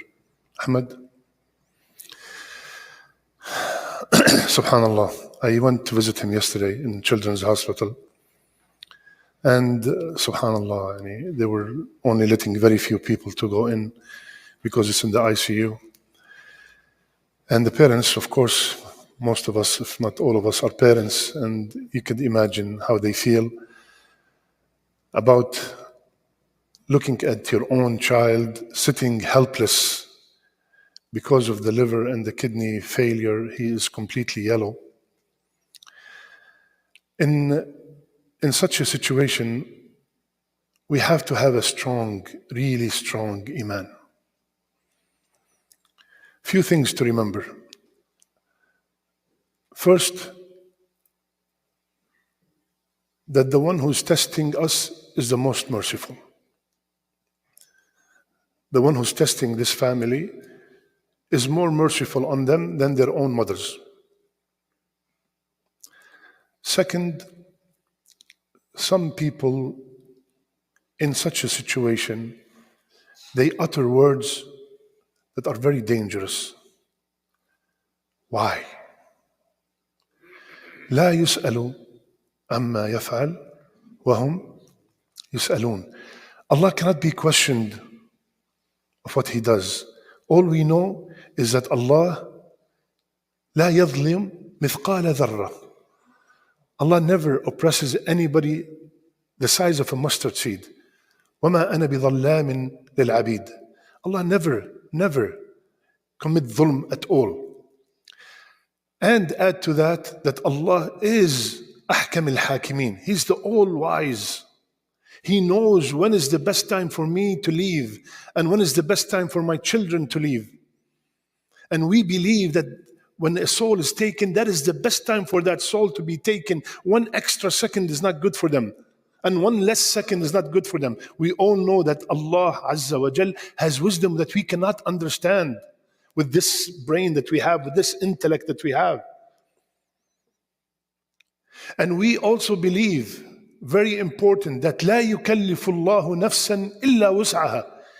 There's no way the most merciful, the Wadud, the Azim will test someone with something they cannot handle and then they punish them. He punishes them for not handling it. Impossible. We as human beings, I will never see a young child, 5-6 years old, and I tell him, listen, carry this 500-pound box, and if you don't carry it, I'm going to beat you up. As a human being, I cannot do this to another human being. How about the most merciful? So when we are going through the test, we have to know that Allah Azza wa Jal, with that test, He will provide us with patience. We have to remember that. لا يكلف الله نفسا إلا وسعها. And another thing we have to remember, that the Habib of Allah Azza wa Jal, this happened to him multiple times. The most beloved to Allah put one child after the other in the grave, and he never complained. If this is done to the Habib of Allah Azza wa Jal, the most beloved to Allah subhanahu wa ta'ala, what do we say? And also we remember that Rasulullah sallallahu alayhi wa sallam, with such a loss, he told us that the child will be waiting at the door of Jannah and he will tell Allah, Ya Allah, I will not enter until you bring my parents with me. And one hadith, it says that he will pull them from their clothes, that he will take them with him or with her from their clothes. Subhanallah. So ya akhwan, I have no information about the janazah yet, but go home and hug your children. Wallahi, spend some time with them. Change this attitude that we have of, subhanallah, look at the people are dreaming to have a child run, and people are dreaming just to have a child, and people are complaining, oh, you make so much noise. Go home and hug your children. And for the children also, the young ones among us, wallahi, make sure you take care of your parents, because if we are losing young ones, we also buried a brother, 46 years old, last week. Be kind to them. Honor them. Before a day comes that you would say, Ya Allah, bring them back so I can just smell their feet. So just smell their hug, just to hug them. Bring them back. It will be too late. Now for the smallest thing, we got upset with our parents. The smallest thing, shaitan come and separate between us. But when something happens, can you imagine if you had a fight or argument with your mother or your father, and you did not, because of your ego, you did not apologize, and then you woke up in the morning and they told you your father passed? How would you feel all your life? Slaughter that ego. Always وَاخْفِضْ لَهُمَا جَنَاحَ الذَّلِّ مِنَ الرَّحْمَةِ. Subhanallah. Yani even every single word, it has to be kareem, it has to be gentle and kind and loving when it comes to the parents. And similarly, ya akhwan, this boy literally a few months ago was running around and playing. He used to go to Beam here, and subhanallah, just like any other child, all of a sudden cancer, hospital, burial. In this situation, what is the dua that we do for the mayyit? As we all know that there's no maghfirah in this situation, right? You cannot say Allahumma maghfir lahu. There's nothing to forgive. But the rahmah is always good for everybody. So we could say Allahumma arhamhum. And there's a specific dua. Allahumma ja'alhu faratan wa dhukhran. Ya Allah, make him a treasure for his parents. Ya Allah, make him go ahead of them to Jannah. وَجَعَلْهُ لَهُمْ شَفِيعًا مُسْتَجَابًا. Ya Allah, make him a person that will intercede, an answered intercessor for his parents. وَثَقِّلْ بِهِ مَوَازِينَهُمَا. And Ya Allah, make him a reason for their scale to be heavy on the Day of Judgment. So we ask Allah Azza wa Jal to give this family the patience. We ask Allah to give this family the patience. We ask Allah subhanahu wa ta'ala to make him a reason for them to enter Jannah. May Allah subhanahu wa ta'ala forgive all our sins. May Allah protect our children. May Allah protect our children. May Allah make our last deeds our best deeds and our last words. La ilaha illallah. Wa sallallahu ala nabiyyina Muhammad wa ala alihi wa sahbihi ajma'in. Subhanak Allahumma bihamdik. Nashhadu an la ilaha illa ant. Nastaghfiruka wa natubu ilayk. 28 minutes past the hour of 10. Hope this brings a little bit of comfort to you, inshallah. I want to, I was looking for it and I found it about that youngster that was passed away in the shower through a gas leak. And I found an article which was very beautiful and I want to read it to you. As I sit on my desk typing this with such sadness, and as a community of Stanger mourn the loss of a young son, why I say son is because as a sports coach, these youngsters become like your own. Jamil Hussein wasn't a hafid, neither becoming an alim, a normal, ordinary, simple youngster who loved his sports, studied hard, and excelled in his studies to pursue his ambition. A gem of his soul, a Quran in motion, I call him. His personality was an inspiration, and as an individual, we noticed the small etiquettes of our past and present students. Their ways on and off the field, and you get impressed by them. He was always smiling and extremely humble, respectful, and helpful. An excellent footballer on the pitch. In my years as a coach and coaching him when he was young, watching him grow up into a young adult, principled, determined, and focusing on his studies, his nature never changed.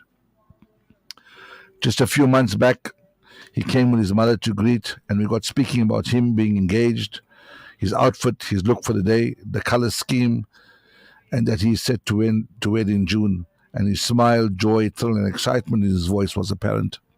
That noor on his face always illuminated. He leaves us, myself, our community, yes, with a shock at such a young age and returns back to his owner on this Mubarak and blessed day of Jumu'ah. Smile, family, for you have been honored. And he has been honored to meet his creator on such a Mubarak day where Allah subhanahu wa ta'ala is most merciful. We all must make dua. May Allah ta'ala grant his family sabr, especially his mother Nasira. My heart goes out for her, who has been an instrumental figure in his upbringing, his fiancée, parents, and both his siblings, Zubair and Zamir. We make dua that Almighty Allah subhanahu wa ta'ala makes his complete maghfirah, fill his qabr with nur, make it a garden of Jannah, and bless him with the highest stages of Jannatul Firdaus, inshallah. This is obviously from his coach. His coach's name is Jamil Hussein. And it's from City Lad Sporting Club in Stanger. May Allah subhanahu wa ta'ala grant him Jannatul Firdaus and give his mother Nasira the strength, and father and siblings and fiancé who he was supposed to get married to. Allah knows best, and he's the best of all planners, inshallah. We're not finished. Let's go. Frank, Brother Muhammad, Jazakallah for explaining to us further regarding the video clip. Jazakallah to yourself, Daqanu Jiwa, the whole Ansar team, including our brothers Boom Keys. Ukahabazela. It's Kuluma. Anyone's Kulum Ukabahazela. Kabazela Mavovo. It's a clear names. Okay. Yeah. The other presenters on the various shifts, brothers Yunus Sakur, Al-Sal Che, not forgetting Dr. Imtiaz Sulman himself. Thank you very much, Frank. You're a great inspiration to us. Let's go to Rashida. I lost my brother tragically years and years ago, but I feel it's like yesterday. Absolutely. I hope this Times brings it. I hope this moment that you spent with us in the last 2 hours was a moment where, whilst we bring back memories of the people that you lost, at least it's loving memories that you can share, maybe shed a little bit of a tear, inshallah, and remember them and make dua for them and pray for them. And if you're listening to me as parents, you may go into a room and maybe kiss your son and your daughter or your grandson on the cheek. And if you are the kids listening to me, then you need to go up to your parents and give them a hug. Tomorrow is another day. Tonight is another night. We never know what happens. So when you go to bed, we must go to bed fulfilling our parents, hugging our children, and kissing our children, inshallah. Before I come to the end of the program, I want to play you another beautiful nasheed.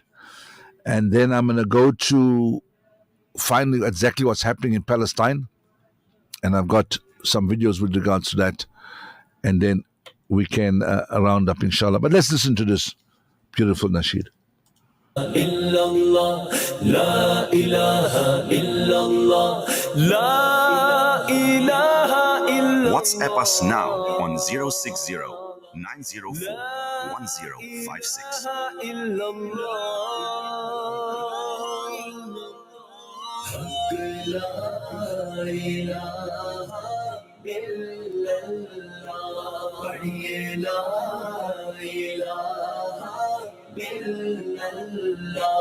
Ya Muhammad sarvar salli ala, Ya Muhammad sarvar salli ala.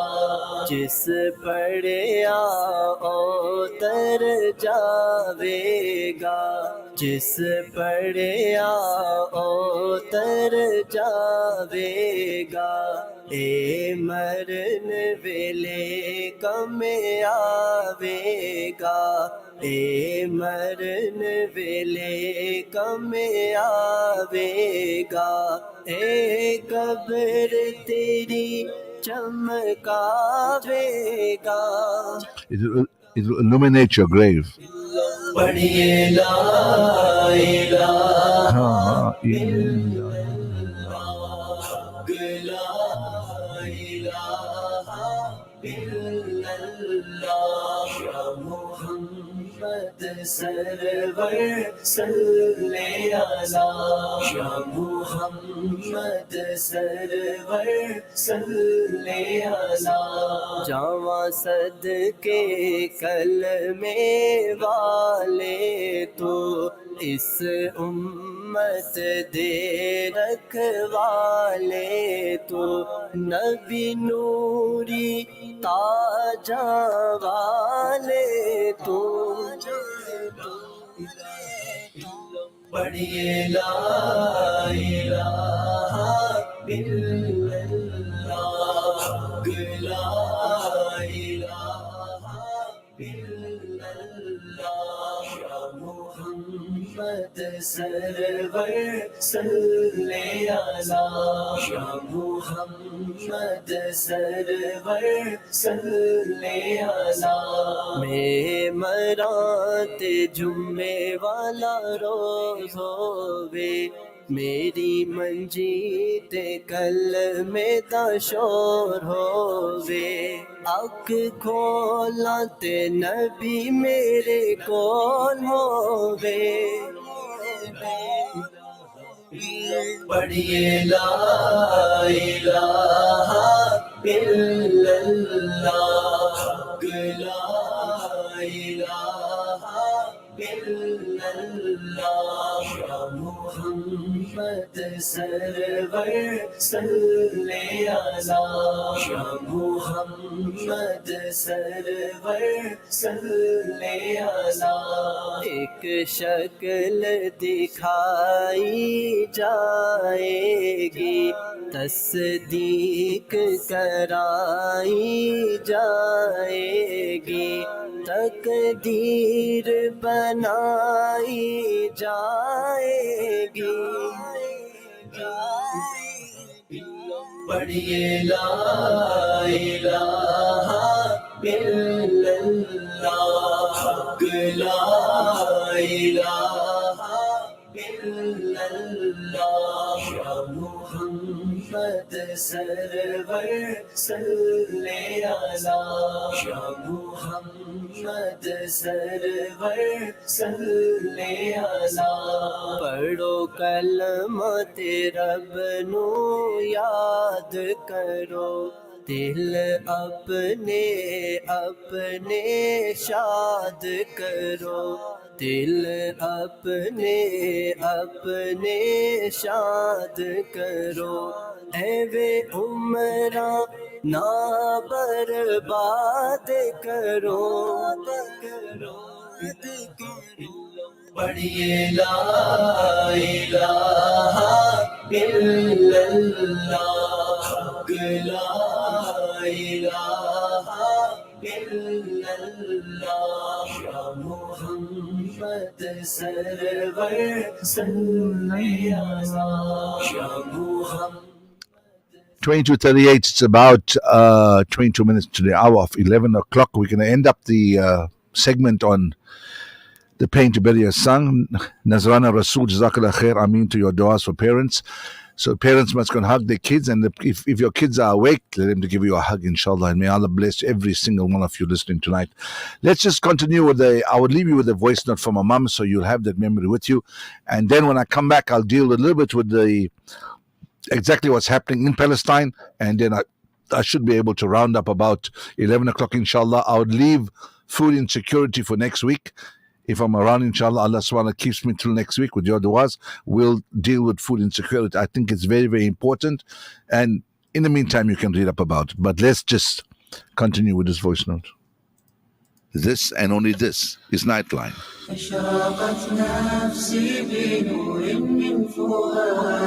Nightline is the only program that allows you to listen to the opportunity to voice your opinion on any matter or any topic that concerns you. Also on Nightline, we interview the famous, the not so famous, and infamous. Assalamu alaikum wa rahmatullahi wa barakatuh. My name is Brother Muhammad Variawa, and with me in the studio is Dr. Anwar Jiwa. Join us every Saturday night from 8:30 p.m. till 10:30 p.m. on Nightline, the program designed especially for you, the listener. I'm still asking myself the same question, because you land up just throwing yourself into work and being busy, and sometimes it just takes something small, a small memory, to just trigger the emotions and trigger your hurt and your pain that you've never literally dealt with. Something that you've never really, worked through, because you couldn't. You're a mother. You're supposed to get up and see to your other children. You're supposed to still carry on with life. You still have to be a mother. You still have to be a wife. You still have to cook. You still have to see to everything. Go to work. You still have to live a normal life, carrying this extreme burden with you. And then there's people that become judgmental. There's people that will look at you and say, like, get over it. It's done. It's over. It never ends. It never, ever ends. As a mother, we are allowed to cry. We are allowed to mourn. We are allowed to feel the pain. If you need to do that in your own time, in your own home, and just behind closed doors, take that time. Because we deny ourselves the time to grieve and just feel okay. Because we're too busy listening to everybody that, no, this is not what you should do. You're not allowed to cry. Just pick yourself up. It's, life goes on. You have other children. They'll never understand the hurt and the pain that you have to go through every single day when you think you still see him walking somewhere. You think you hear his voice. You wait for the phone to ring and see his number pop up. Doesn't come. You listen to his voice notes. And you listen to his voice recording on his phone over and over and over and over, just to hear his voice.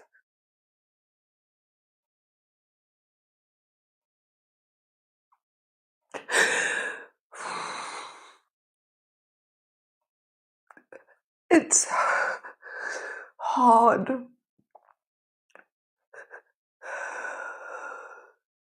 When they're sick, you have a chance to prepare yourself, and no, that's how much time I have. But then when they're ripped away from you tragically, you had no time to prepare. You have to go into that room to pack up his clothes.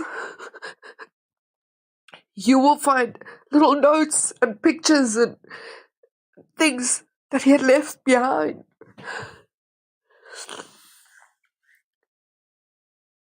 Allow yourself the time to mourn. 'Cause it is tough. It's tough to bury a child and then return home and act normal. Then go in his room, just you and the empty space, packing up his clothes, packing up his personal belongings. What do you do with it? Where does it go? It's hard to part with the last thing that you had of him, holding a t-shirt near you, just to smell them.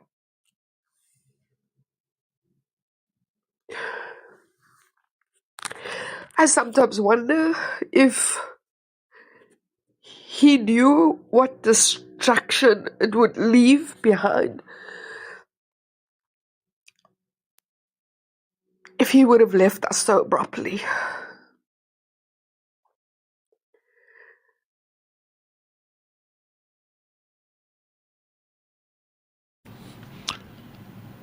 To 44, it's 16 minutes to the hour of 11 o'clock. We're going to leave you with that very, very sad, very painful and very emotional message tonight. I hope I was able to offer some comfort to those that has lost loved ones by playing various video clips that give you some sort of encouragement to move on. And we're going to end the segment with this nasheed, and then I'll come back and talk to you about exactly what's happening in Palestine right now.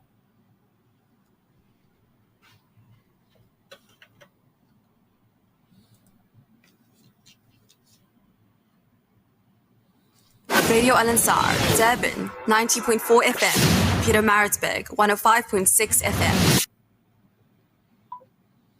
يا رب عبادي وانتشت روحي وصار الدمع يجري Have you got أشرقت نفسي بنور من فؤادي. You tell everybody to back off, and you take the time to break yourself. Because it's hard. Don't let anybody tell you it's not hard. And if you حول الرمال تلفني. We'd love to meet you. Pay us a visit. Radio Al-Ansar. واللحد يحكي متى فيها ابتلائي. This nasheed is by Farshi Al-Turab. It's called Dust Is My Bed. أنسي لقائي أنسي لقائي.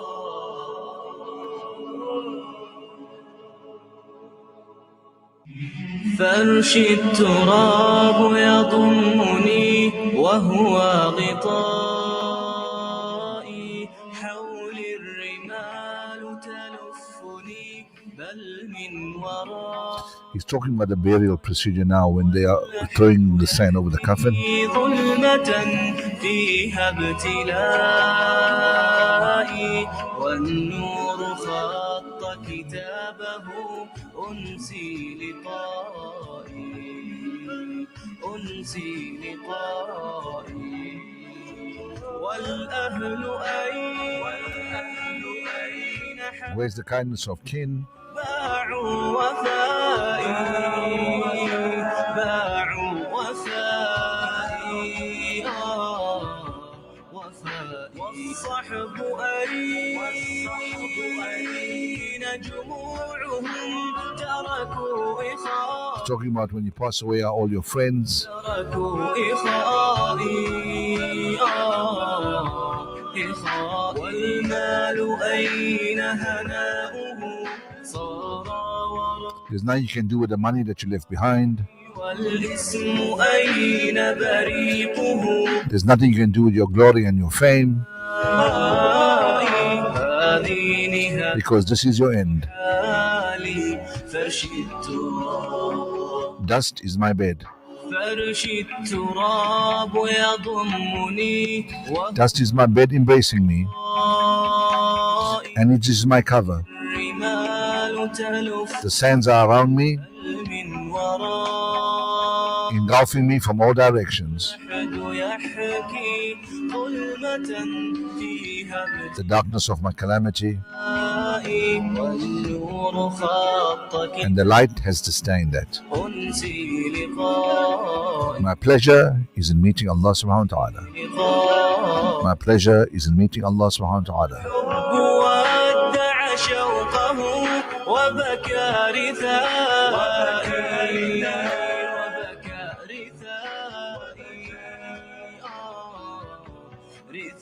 والدمع جاف مسيره The tears that flowed will dry out.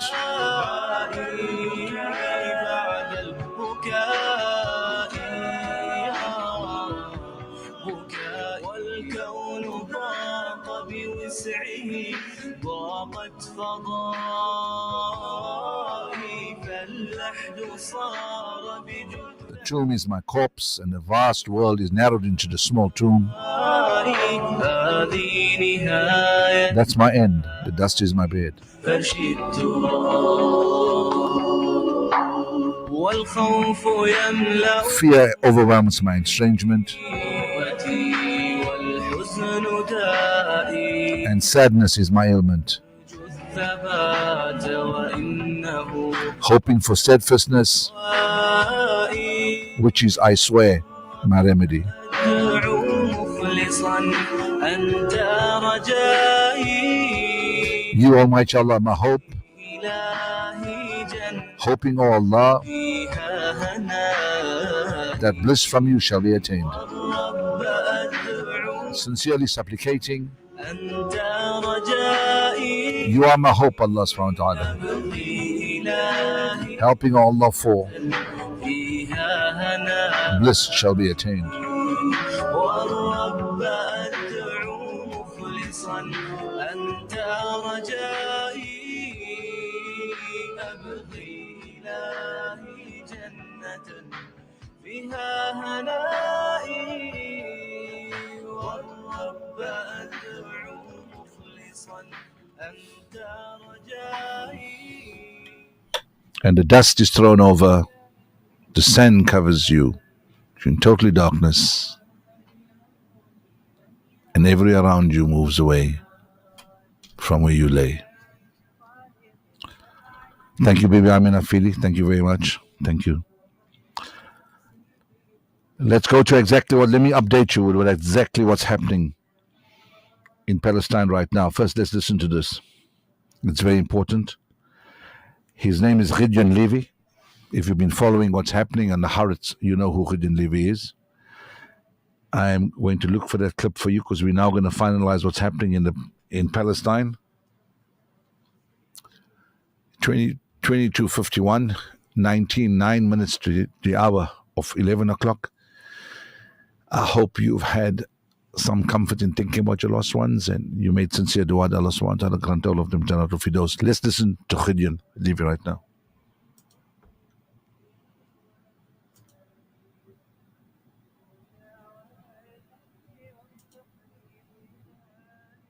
We'll get there.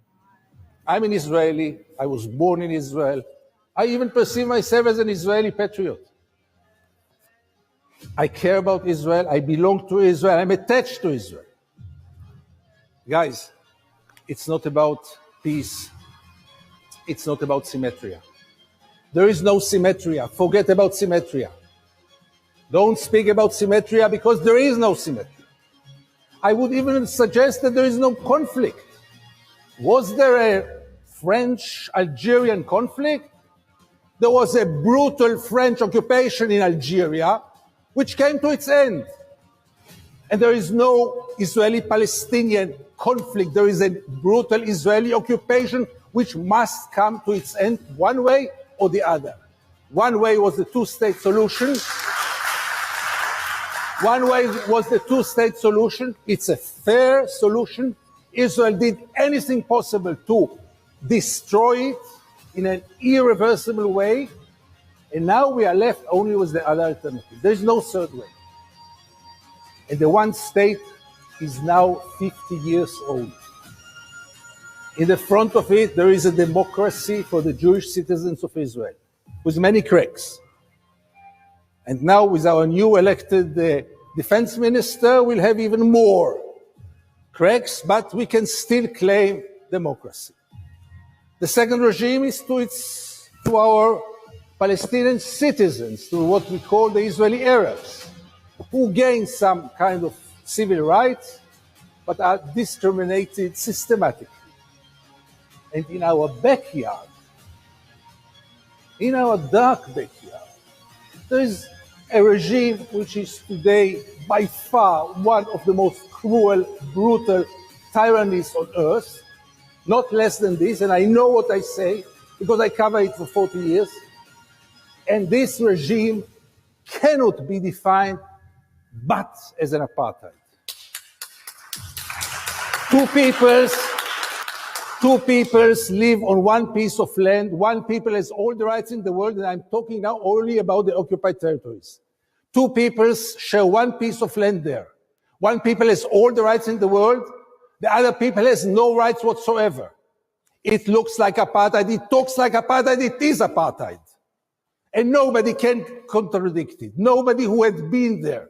Nobody who is fair enough to look, go to the Jordan Valley, see the prosperity in the settlements, and then go and see the Palestinians who live there without electricity, without water, without any rights. And then tell me if it's apartheid. Then tell me if it's apartheid. It's apartheid. We're going to the 25th, 29th of May. You must make sure you put your vote in the right boxes, because that's going to be very, very, very important. I'm going to round up now to tell you exactly what's happening in Gaza right now. Here's a recap of the main developments in the last few hours. Israeli settler militias have attacked Palestinians on the highway between Ramallah and Jericho in the occupied West Bank.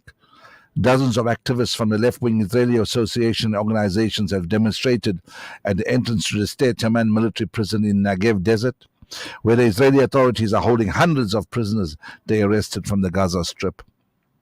There has been no let-up in the fighting.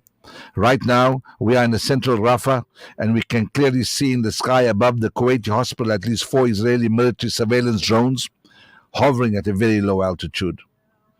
Hezbollah has announced the names of 2 members who were martyred, as usually without mentioning how or where they've been killed.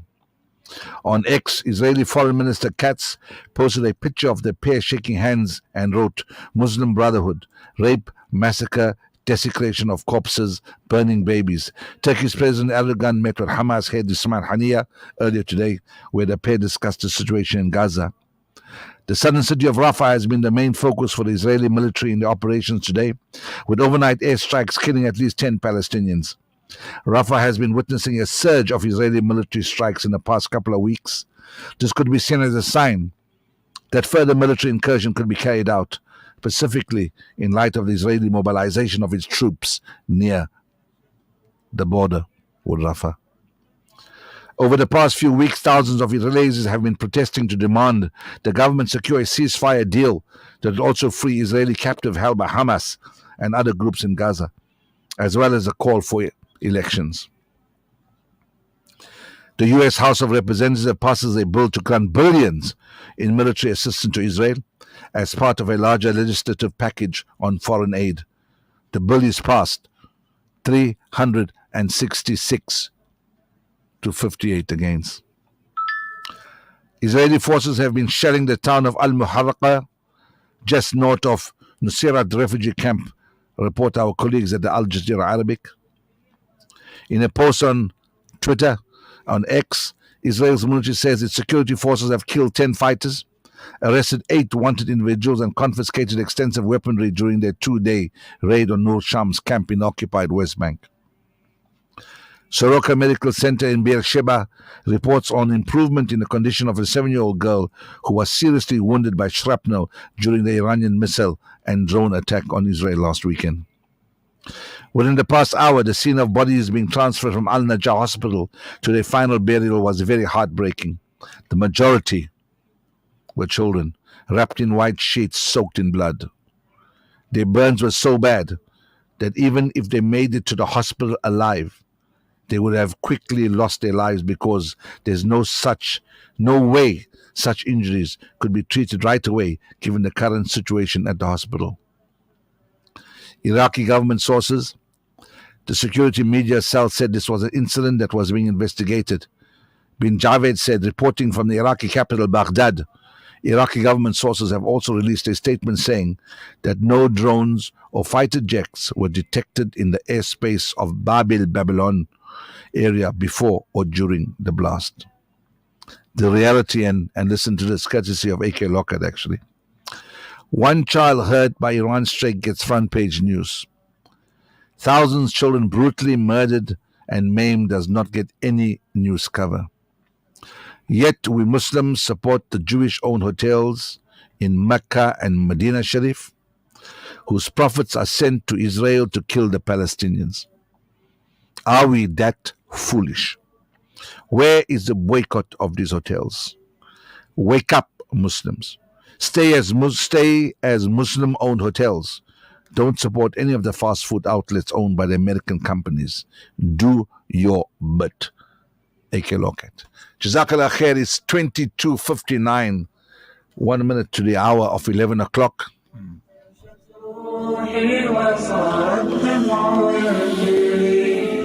يا إلهي خذ بقلبي من رشادي للهدى والحق وفقني إلهي فعلى توفيقك اليوم اعتمادي يا إله الكون يا عوني وغوثي يا ملل الخلق في يوم المعاد أنا يا ربي أرجو منك عفوا فاعفو عن ذنبي وحقق لي مرادي نفسي بنور من فؤادي حينما رددت يا رب العباد وانتشت روحي وصار الدمع يجري يا إلهي خذ بقلبي من رشادي أشرقت نفسي We're running up at 11 o'clock, Jazakallah khair, but the last segment of what I wanted to do and I couldn't is on food security, and maybe you can start thinking about it because it's very, very, very important. Food security stands as a cornerstone of human existence, a fundamental pillar upon which societies thrive and individuals flourish. It encompasses not only the availability of food, but also its accessibility, utilization, and stability. Across the globe, nations grapple with the challenge of securing reliable access to nutritious sustenance for their populations. We aim to illuminate the significance of food security, underscore the invaluable role of farmers, and address the menacing threat posed by farm murders, particularly in South Africa. At its essence, food security is the assurance that all individuals have consistent access to sufficient, safe, and nutritious food to meet their dietary needs and preferences for an active and healthy life. It transcends mere sustenance, extending to encompass broader socio-economic dimensions. A nation's food security is a reflection of its ability to safeguard the well-being of its citizens foster economic stability, and fortify nations' resilience in the face of adversities. Central to the fabric of food security are the unsung heroes of agriculture, farmers. They toil tirelessly, often under arduous conditions. So inshallah, next week we'll talk about the importance of food security, the murdering of farmers, and how violent these murders are. Jazakallah to everyone that participated in the program tonight from our Facebook Live. Jazakallah khair. Thank you very much. You can now switch off and choose to do whatever you want to. Thank you to all our regular Nightline listeners that